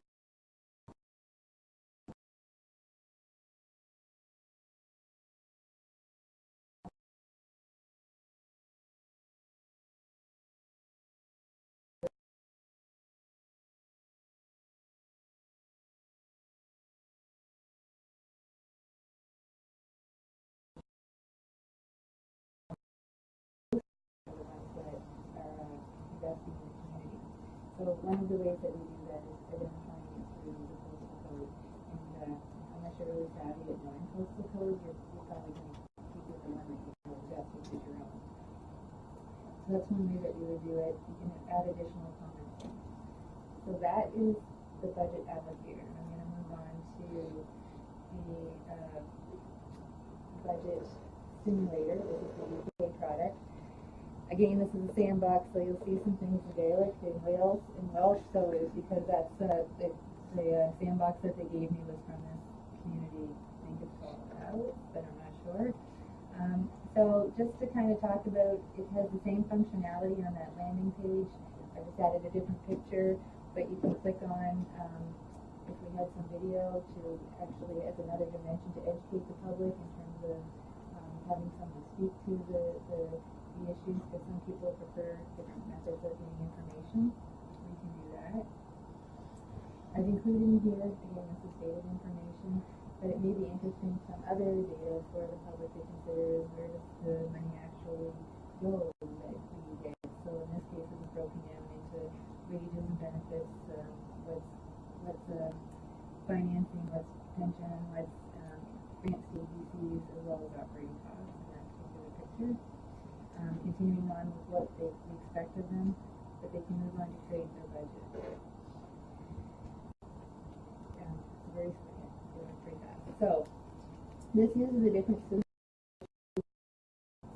for people to select what their level of investment is in a particular service.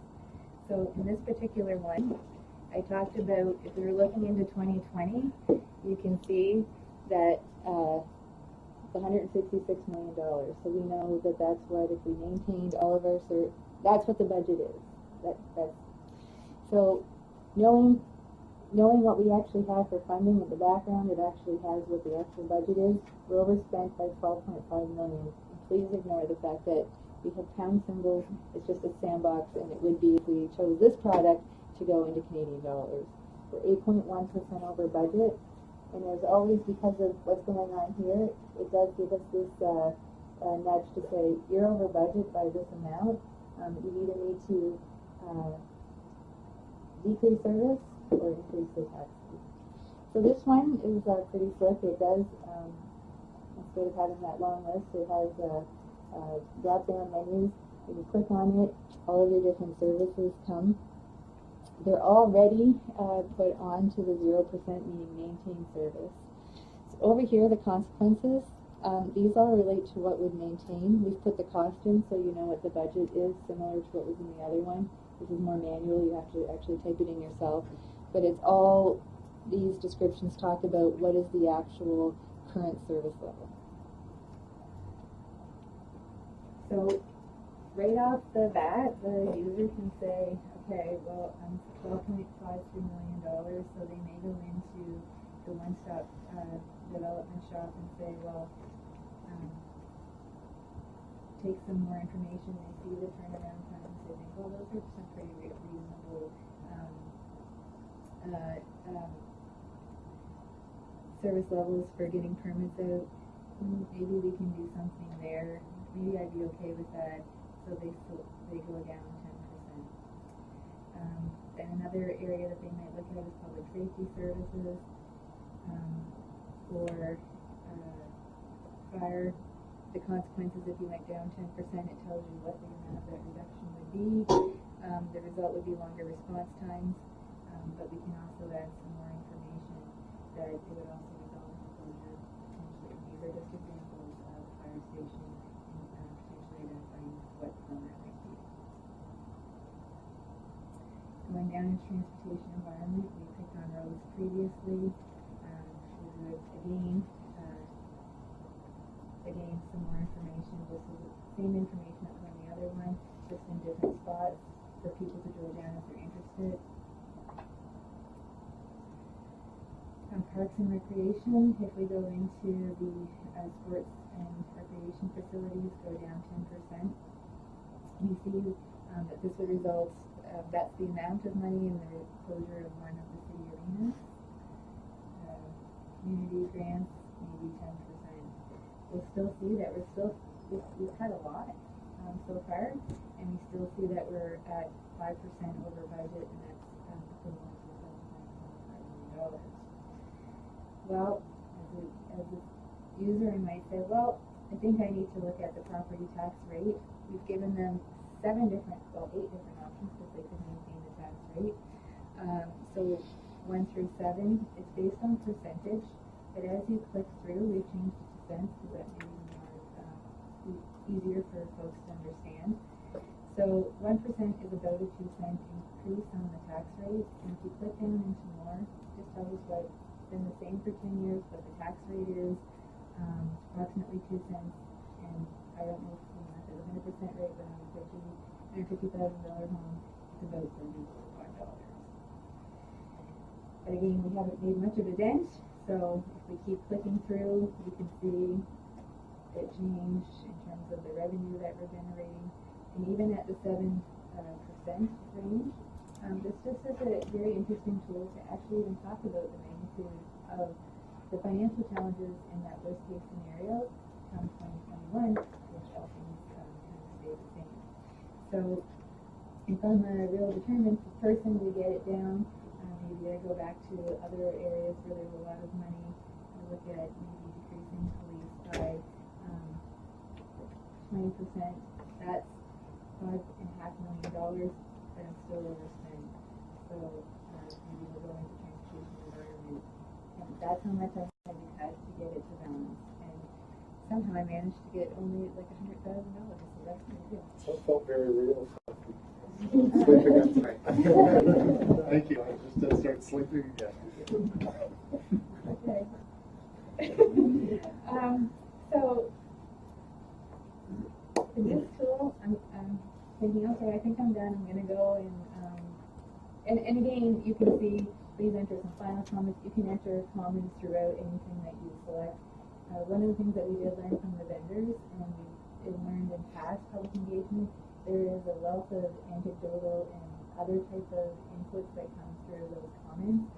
Some of them have to be kind of cleaned up, but I think they do kind of show the passion for what people feel about it other than just clicking the button. But this is a very good summary of what folks chose for them to be able to go back and read. It has what the service is and what those implications are going through. And some of them I actually took clips of what was in the growth map for the growth initiatives, because it's also a tool that we can use not only to promote the financial side, but also what we're doing on the growth side. And you can go through, if you'd like to change anything, because you were like, oh, I see some other things maybe I want to change, you can go back and do that. There's a couple of cool things with this particular one. I can submit my budget. Again, go through all of the demographic piece of this to see the postal code is right up front. This particular product, because it is more expensive, we're in the $10,000 to $12,000 range. With this one, it has a verification of IP addresses. So the consulting company will actually go in and strip out all duplicate IP addresses. And then we can do a further strip out with postal code for those outside of the city. One of the things I've been asked is how do we kind of control the folks going in, large groups, interest groups, just going, well, this product has a better opportunity to do that than the first product I showed you. Last using more functionality. This one will strip some of it out because they'll use the same. There's only so many computers they can use. One of the things that we do on the data analytics side is we'll be looking for trends. So if you see a particular group that everything is decreased all the time except for certain blocks, we kind of would look at those from an analytics standpoint to say that could be an outlier, and we would make note of it. But that would come out of the themes at the end. So one more really cool thing about this one is it has the potential for its own generating interest in using this product. So you can share your results and what you picked up on, or what you've identified for savings that cuts and increases in tax rate if that's what you did on Facebook or Twitter. So it's kind of self-promoting in this particular one, that sharing function. So those are the two products.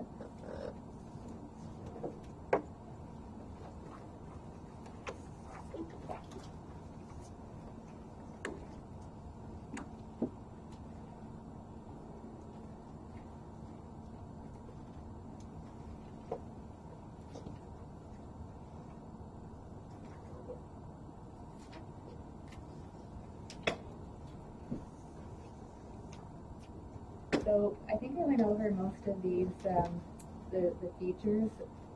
There is a cost difference, and with that you get more features. So the big things that we would really focus on from the data analytics standpoint is actually having some confidence in the data that we were getting back. Again, this is not a statistically valid tool, so there are some cleaning of data that you have to do afterwards, is the fact that they do verify IP addresses. And you can see that the second product over the first product does allow you to look at your full budget, and it also allows you to have tax rate as an option increase versus the previous product didn't. You get the same type of data, that's all down, whatever you put out there, you can get all of that information in Excel spreadsheets back.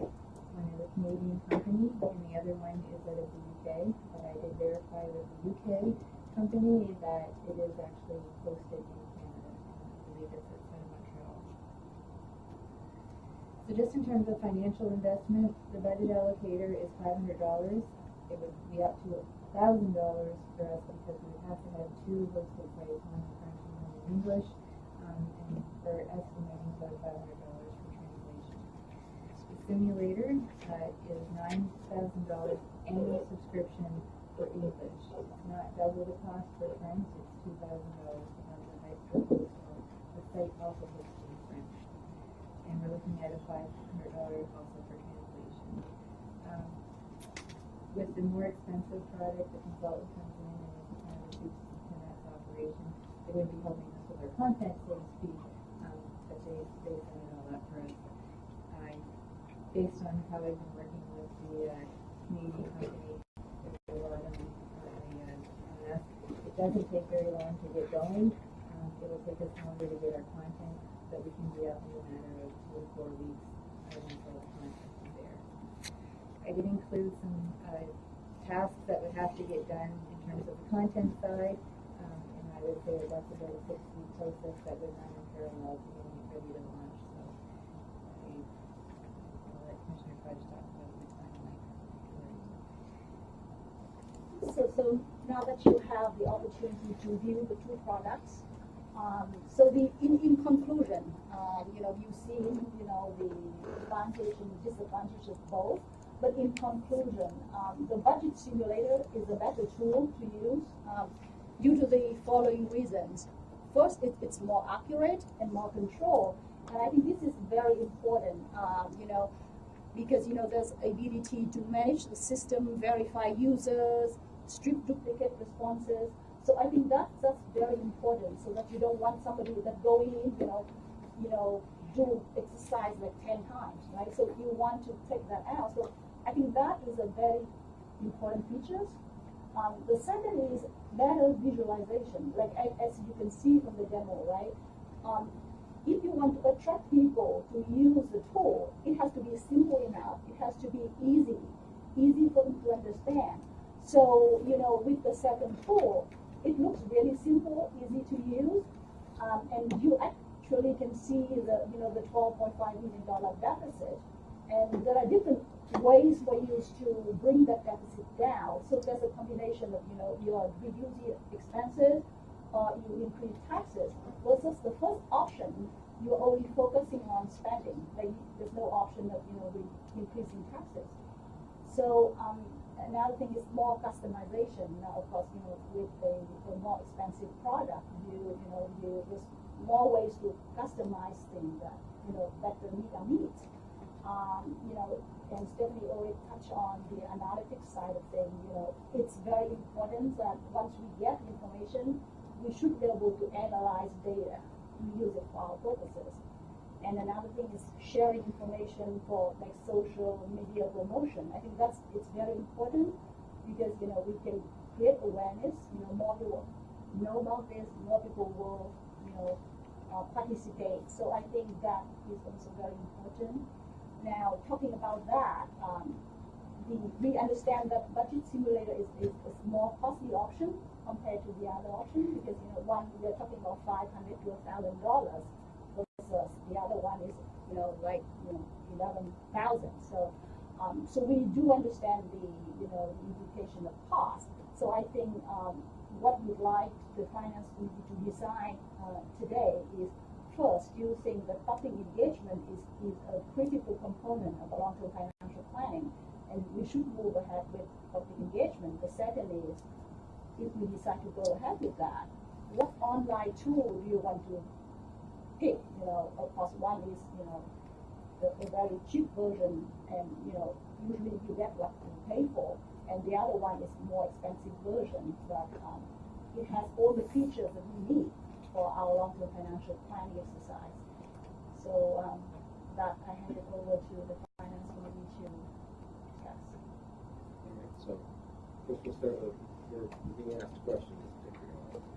First, do we want engagement? Second, if we want engagement, how do we engage? So let's get the Q&A first. Let's start with that, right? Mr. Chair, just on that first question that Kathy posed for us, do those two have to be coupled? I guess where my line's at is, can we have some debate around whether we want engagement? If everyone says no, then I suppose that's easy.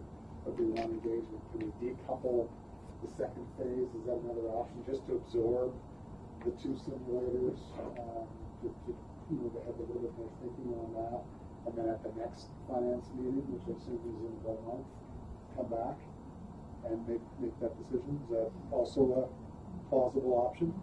The only thing that I'd like to kind of mention is because of timing, right? So we are thinking, we want to move forward really quickly. And based on the discussion with Stephanie, if we have a decision today, we can go back to the service area, working on different scenario. What does it mean if we review services? We need to have that information in order to build a tool. So we are talking about like 6 weeks. Is it 6 weeks we're talking about, right? So if we move to the next meeting, which is in May, of course, it's further delay our process, but it's doable. It's just further delay our process. Are we talking about a process? Are we talking about engagement for the next budget? Are we talking about engagement for the long-term financial plan, the 10-year financial plan? So we're still in a hurry to do that? It's on our work plan. But we would do it in the fall, wouldn't we? Would we do it in the fall? Sure. Well, if we decided, I might be able to help with this. If we decided today that we want to do it but not know what product, you can still do all that homework. Because that's needed, whatever product. Yeah. So if we answer the first question today and don't answer the second question, you still know whether you're going or not. We would need it for an intake of engagement, whether it was Correct. the pop-up events like we had with the community campaign. We still want to have a dialogue with the community that doesn't just talk about cuts across the board, that talks about actual consequences. So we would still do some level of work with the service areas to identify what's our current service level. That's always good to have, but if we increase or decrease any of it, what is that impact? So the work would have to get done regardless of any public engagement. So let's do that. Okay, let's break it down into two parts. First part, do we want public engagement? So can I start there? Yeah. So I'm a big supporter of public engagement. I think in terms of goals, I think educating and engaging the citizens. I'm a bit shocked actually that there was a little bit of blowback last time. I for one, am not trying to shirk my responsibilities in any way, but I'm a big fan of engagement. We've done it with our priorities. I'd say we did it in each of our own ways through the budget process. I certainly did lots of engagement last year. I think context is critical. I've seen some examples. I won't use a specific example of someone's feelings will get hurt, but the city's doing this. Do you think it's going to be successful?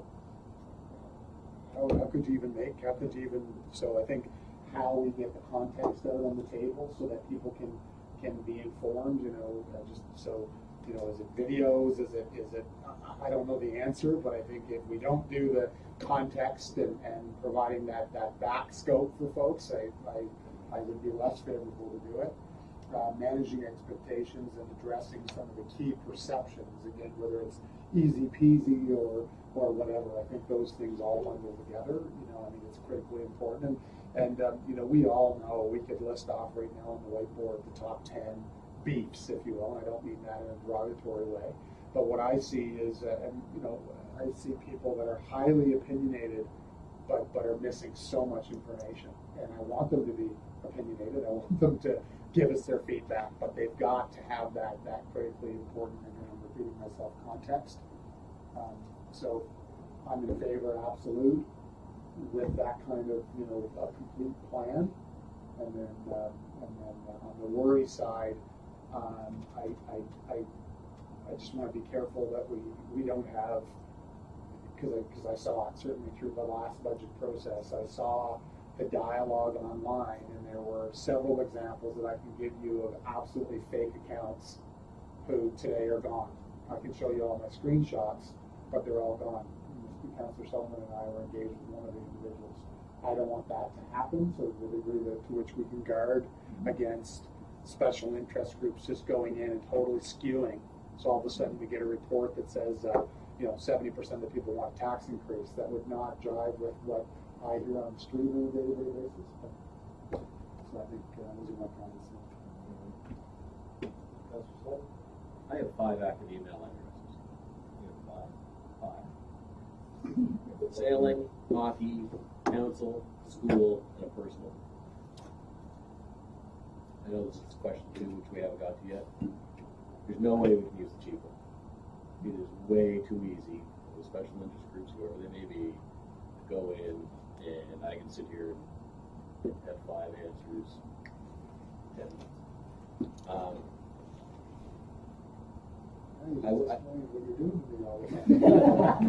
That's the forte. Jonathan. Yes. I know this was the sandbox we were playing in. I'd like the bigger sandbox to have an option to reduce the tax rate over 10 years for the long-term plan. Make sure that we're in the middle and give them that option. I think we certainly, interesting from the teacher lens, I really like that second one just from an education point of view. It's so difficult sometimes to explain the big picture where we're at. That's a visual play tool that, whether we were using it for input or using it for education, I think it's a great communication tool. And I think the difference between $2,000 and $12,000, I mean, my rough math is this meeting's $1,000, right, from staff fees, with all the staff sitting around the table, going to $12,000 to get something that's actually robust and protects and is, I like the public engagement. Certainly. You're in favor? Yeah. I'm in favor of engagement too. What that would be, I'm not sure, but some sort of engagement would be, education is the key, as they say. So, I'm in favor of good dictatorship once in a while, but I'll take engagement.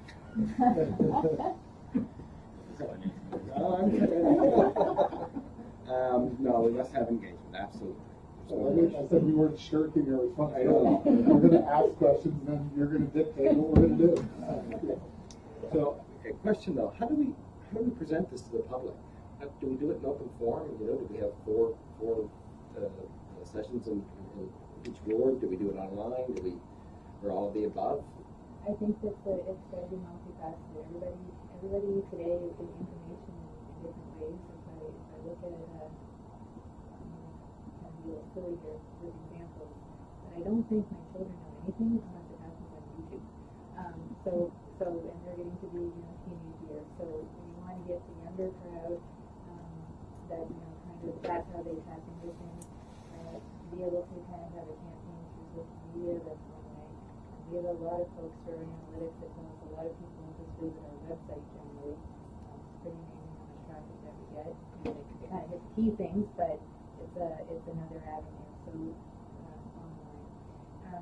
I felt that having been involved with the plant where we just popped up, different locations. And then remember for the council priorities, we would just set up at sites. We'd advertise where they were, but we'd get more traffic and interest from people just walking by and maybe having a counselor there. And I think we all were planning for more of the session to kind of talk about why we're there. You can even have tablets available to let them do the survey there. So not only would they get the opportunity to read and kind of get an idea, maybe they could come back and do it after they've had that opportunity. But the dialogue is also very key. And whether you do it in videos, the city of Halifax, they used the first project. They were only doing a year or 2 year budget exercise, which I think in that case kind of helped more. They're looking at key things.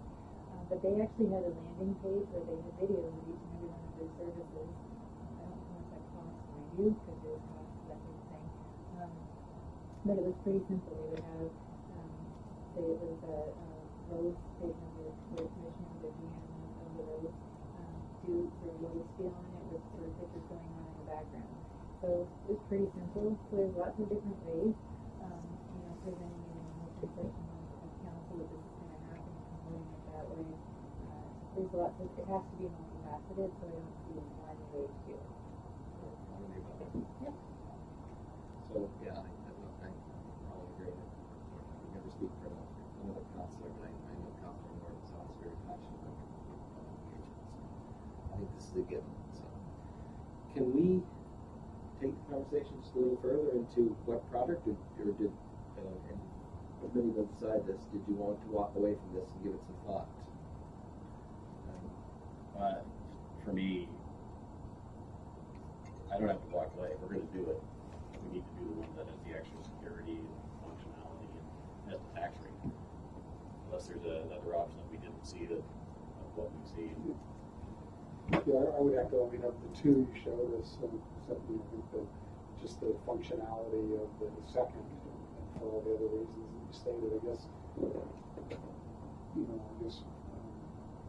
where my thought is what does the rest of that plan look like in terms of, just to give you a little bit of time to think about, okay, if that's the one we're leaning toward, populating it, and we're going to have some video, how we're going to roll this out, and sort of coming back and making that, that sort of complete decision, but knowing that we're going to have engagement and work towards that over the next 3 or 4 weeks and have one more discussion. I'd be a bit more comfortable myself with that, but I would lean, just as one person, I would lean towards the simulator, I think, over the other. But just what does that look like, and how we're going to cross the T's and dot the I's to sort of get the most out of this, because I think it's going to involve, for example, I looked at what Calgary did. They did public kickoffs, and mayor and council sort of kicked it off, and we did a bit of a campaign, and just know sort of fully what we're getting into. Sean, do you have an opinion on time to think about the products, or? Yeah, a little time would be helpful. The budget simulators, 100 times better. The first one didn't even show our correct budget, so yeah, I mean that's kind of a little pathetic.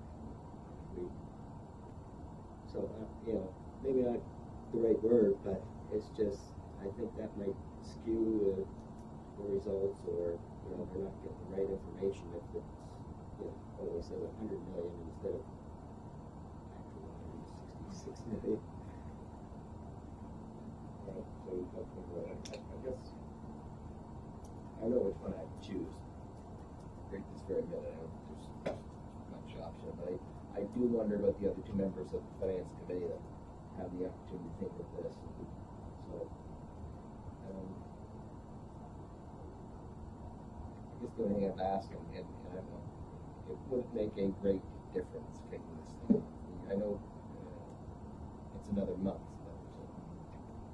but, and secondly, city manager, do we have to take this to council? It's an item of $10,000, $12,000.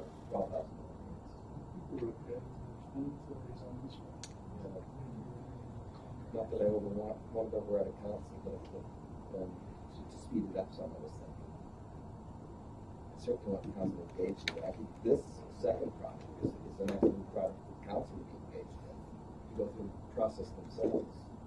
ourselves.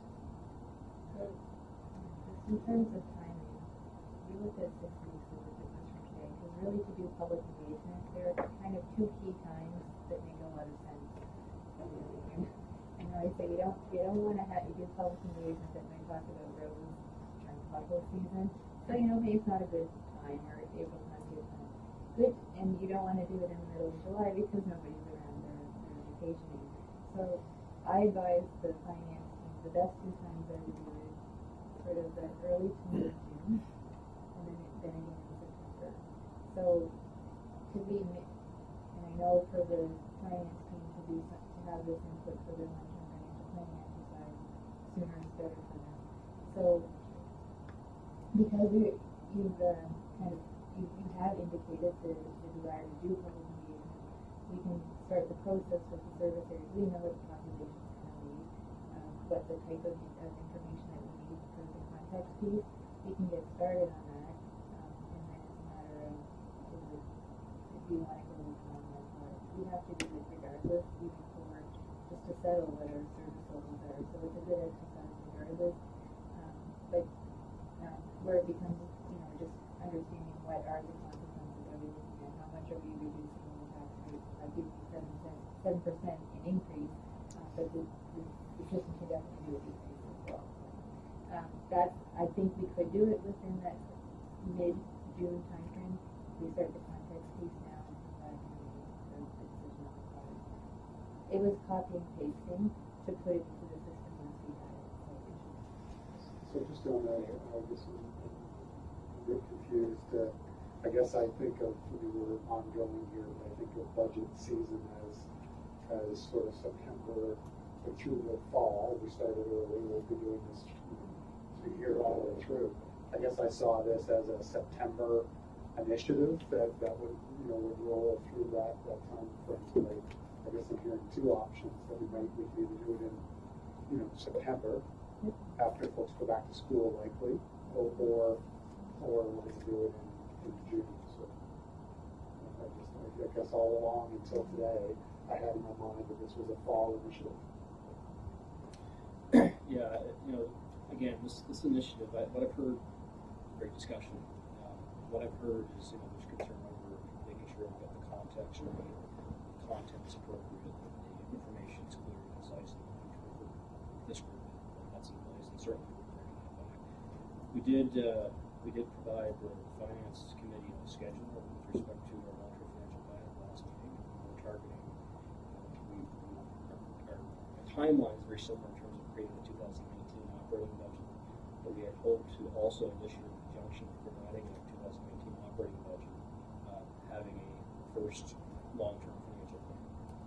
And so to do that, there's a lot of work to be done, obviously, to understand.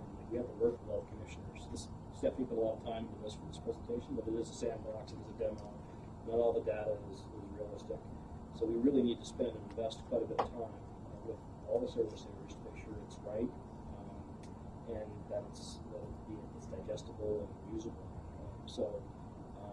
Really, in terms of a delay, it's delaying the production of not the budget, but the long-term financial plan. So, if you want to add anything to that. And just to review point, the plan is for us to start the 2019 budget process sometime, like June, because really we do know the revenue for next year, right?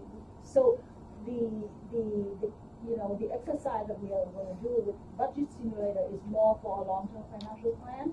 So the plan is to have the 19 budget done separately. The same as the capital budget, we would have the 2019 operating budget done as soon as possible. And then we would come back with another 5 to 10 year long-term financial plan, which will lay out different scenarios.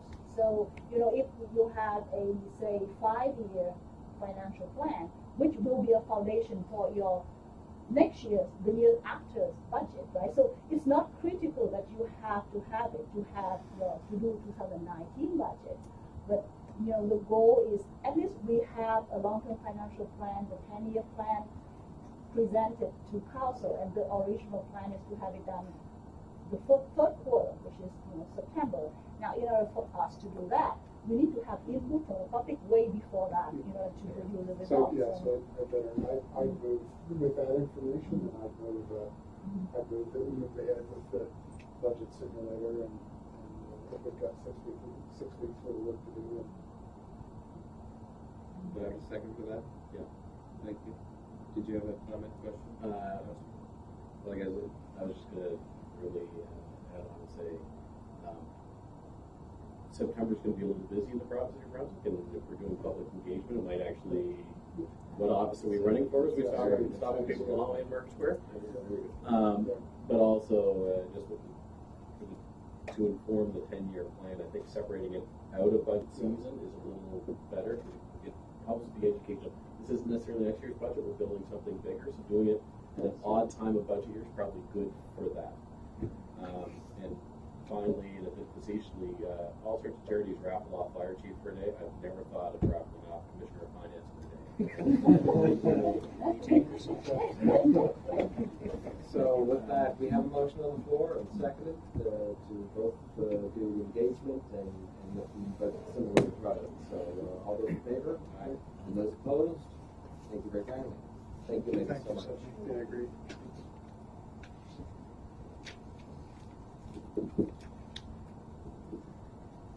I'd give Kevin $1,000 not to make me the commissioner.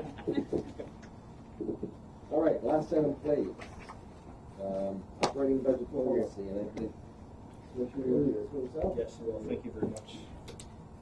Just a reminder to the committee, at the last meeting of the Finance Committee, we had revisited the suite of financial policies that we're going to develop as a Finance Committee over, I guess, what we have developed and what we're going to develop in the near future.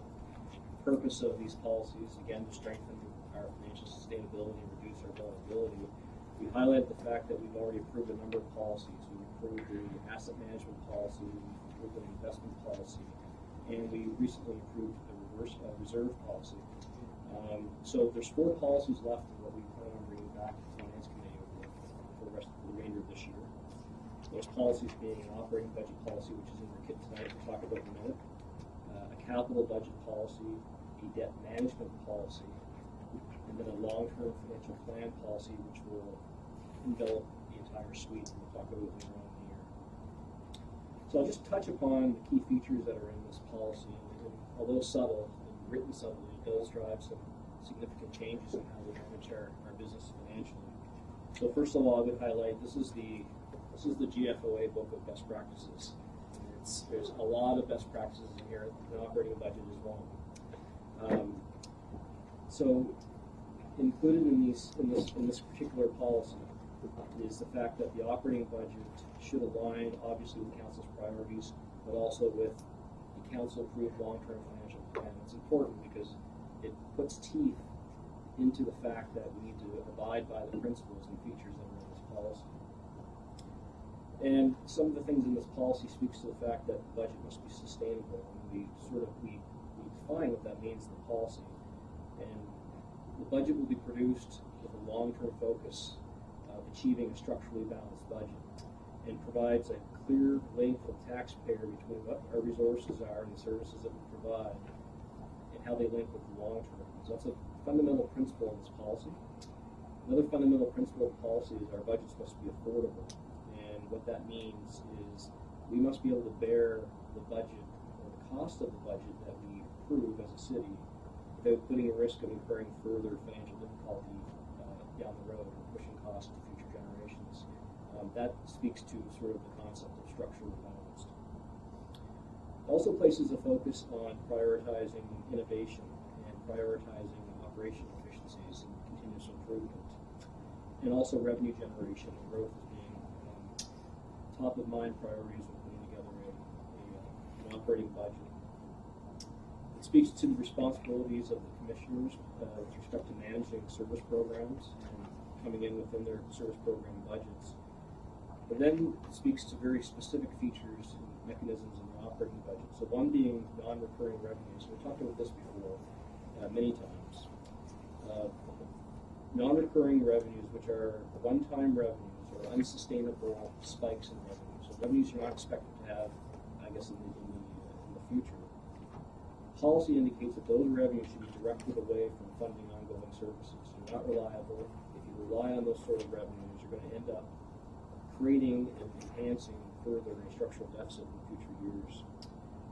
And the policy indicates that those one-time revenues or spikes in revenues are more appropriate to be used for strategies that we talked about earlier with operating reserves or using it for capital from operating, to pull capital from operating to address infrastructure challenges, debt reduction strategies, funding the infrastructure deficit. So the policy speaks specifically to that.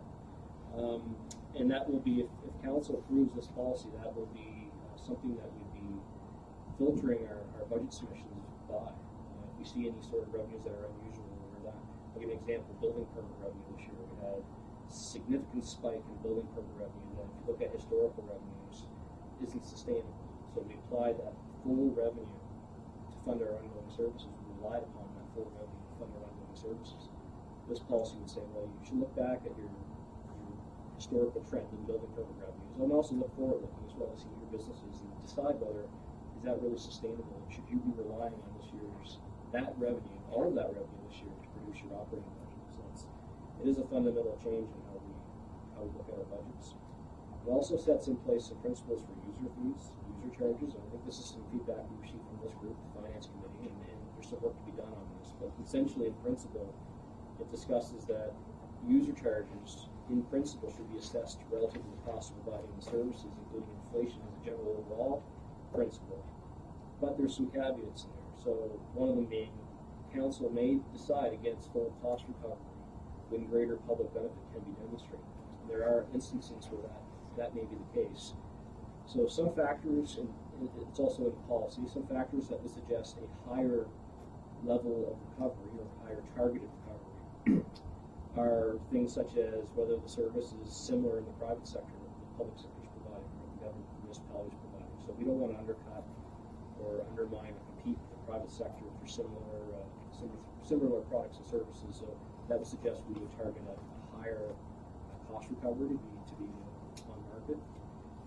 Whether there's a strong relationship between the individual taxpayer of the benefit versus the cost of the service. So building permits is an example of that.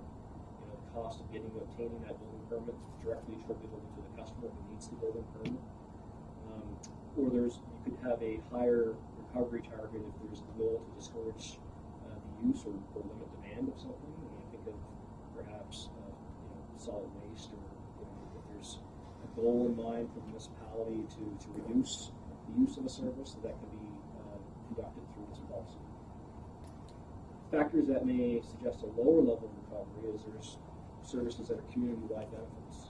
There's community services that are provided, and although we recover some of those costs through fees, it may suggest that there's a greater benefit and that fee should not be full cost recovery.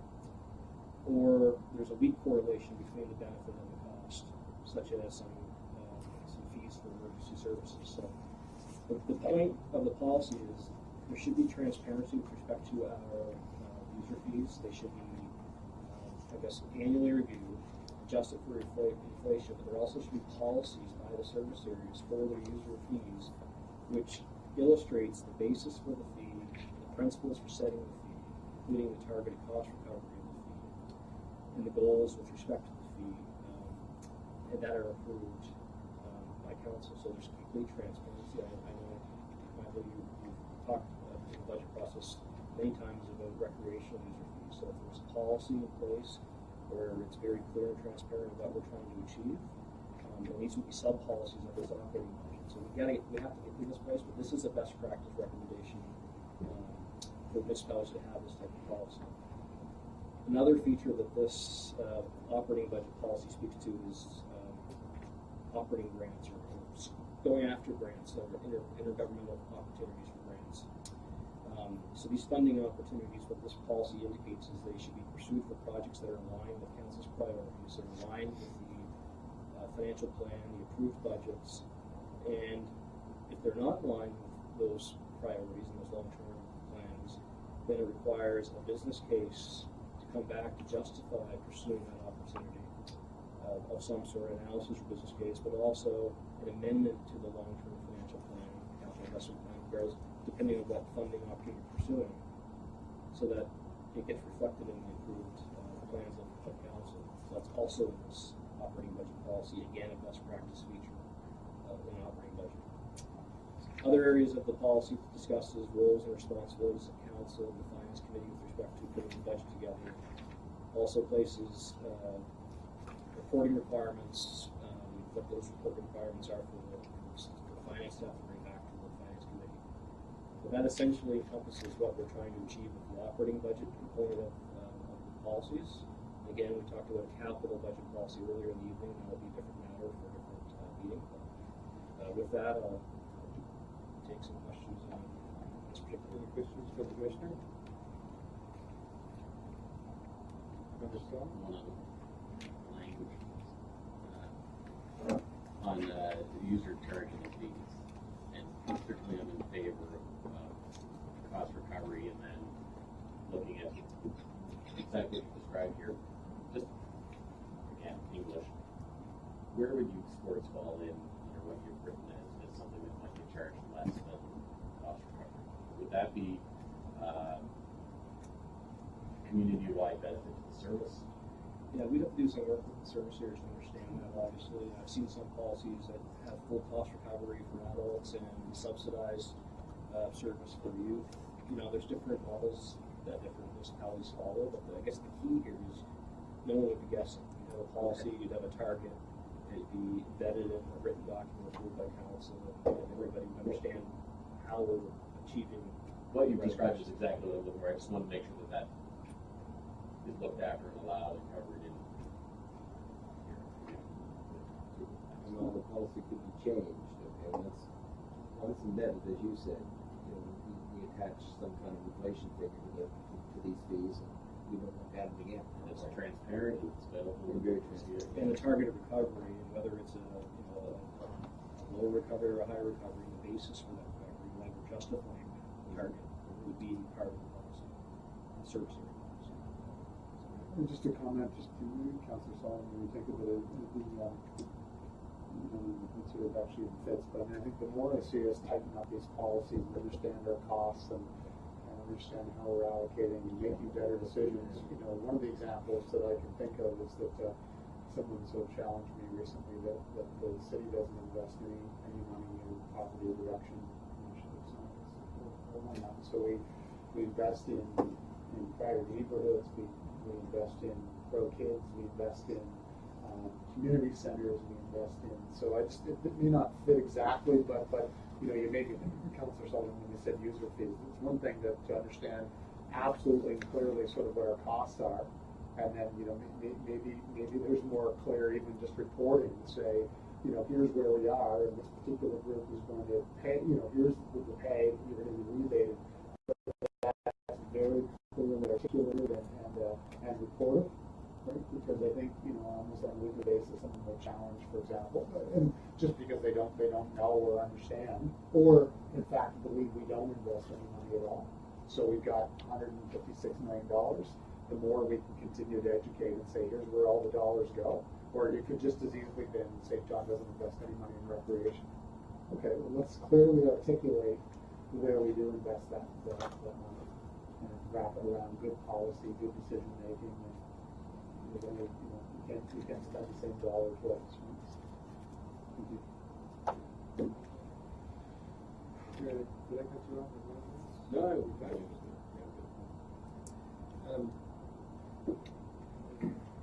when you're talking about transfer, I was thinking about ABCs and that one where we've seen where an ABC has got some engaged in a service where it affects our operating budget from time and time again.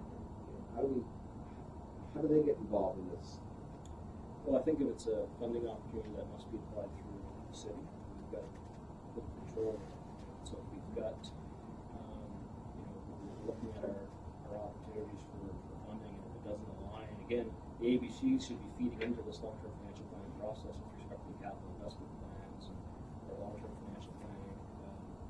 So if there's a capital project that an ABC wants to pursue and it has a component of grant funding, we need to understand for this long-term financial planning process, and if that's something that's approved by council and it's agreed upon by council, that's a priority. It fits within your plans.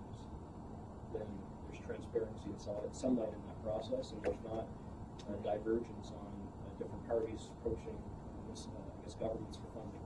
We're all aware of the same long-term plan. That means a lot more work. Yeah. I just see it almost every day. Here we are having this discussion, asset management, and sexy versus non-sexy sort of projects. And I've had 3 conversations. What day is this? Tuesday. I've had 3 conversations in the last 2 days on projects that folks want to move forward in St. John that wouldn't align at all with what likely most of council would say is important to move forward on. So somehow we've got to have that continued discussion. And there's, our members of parliament and members of the provincial legislature are very accessible to folks. So as we're speaking, there are multiple groups advocating and lobbying government for multiple projects, some of which will not put the city on a more sustainable path financially. So somehow we just need to continue to. And I think that's going to be more difficult once we have this in place, because you're going to have a very visible public long-term 10-year plan, right? That itemizes projects, itemizes priorities. So to change that, regardless of what we're going to do and where all this discussion happens, it has to get voted and changed by council. In open session, so it drives the discussion in terms of driving our capital budgets and our operating budget. It drives all the discussion into one, funnels it into common council. Common council can certainly make those decisions. They have to do it through altering the plan, and with altering the plan, there's going to be some sort of implication. It's got to balance. So it's probably going to result in some other decision that has to be made in order to counterbalance that decision. So I think there's always going to be opportunities to make changes to plans, but when it's done, conducted through policy and through best practice, it's important. So, Mr. Chair, sorry, just one more. It takes discipline and focus, and that's typically not very fun.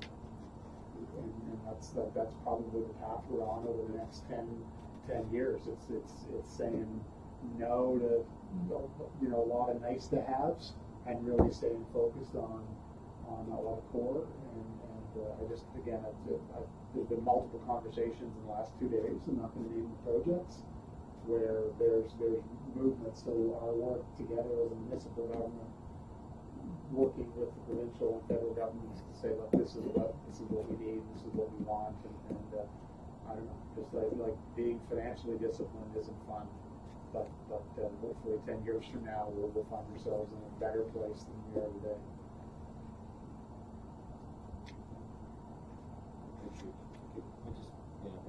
I'm just finish up on that, because these are, we've done investment reserve policies, and this is a huge step in the right direction. It sincerely is. As the mayor said, we've got to tighten these things up. It wasn't really need to tighten as far as I was concerned. And I mentioned ABCs in this, and he went directly to our friendly governments. Okay, they're coming to town and saying, we'll build you this, and it's a tough thing for the mayor to stand from the public and say, no, we don't want this. We can't afford this. It's not part of our plan or our policy. But yet, I think that's what we've got to do. As I said again, to be more disciplined. It's tough to say to the public, look, one government, Mr. Federal or both of them want to do something, and it's just not their plan. It's just not their pocketbook, and we just can't be there. So, if it's written down, if it's transparent, if it's agreed upon by council, I think makes his job as the front man of this council a lot easier, and it's absolutely the direction it should be going. Thank you, panel. Thanks for everyone that was part of offering this plan. All right, so we need a motion to take it downstairs to council. Can I have that? And all in favor? Thanks a lot. Motion to adjourn? I noticed there was no mayor for the day. It's been online already. Did very well. Thank you very much, everyone. I appreciate your time.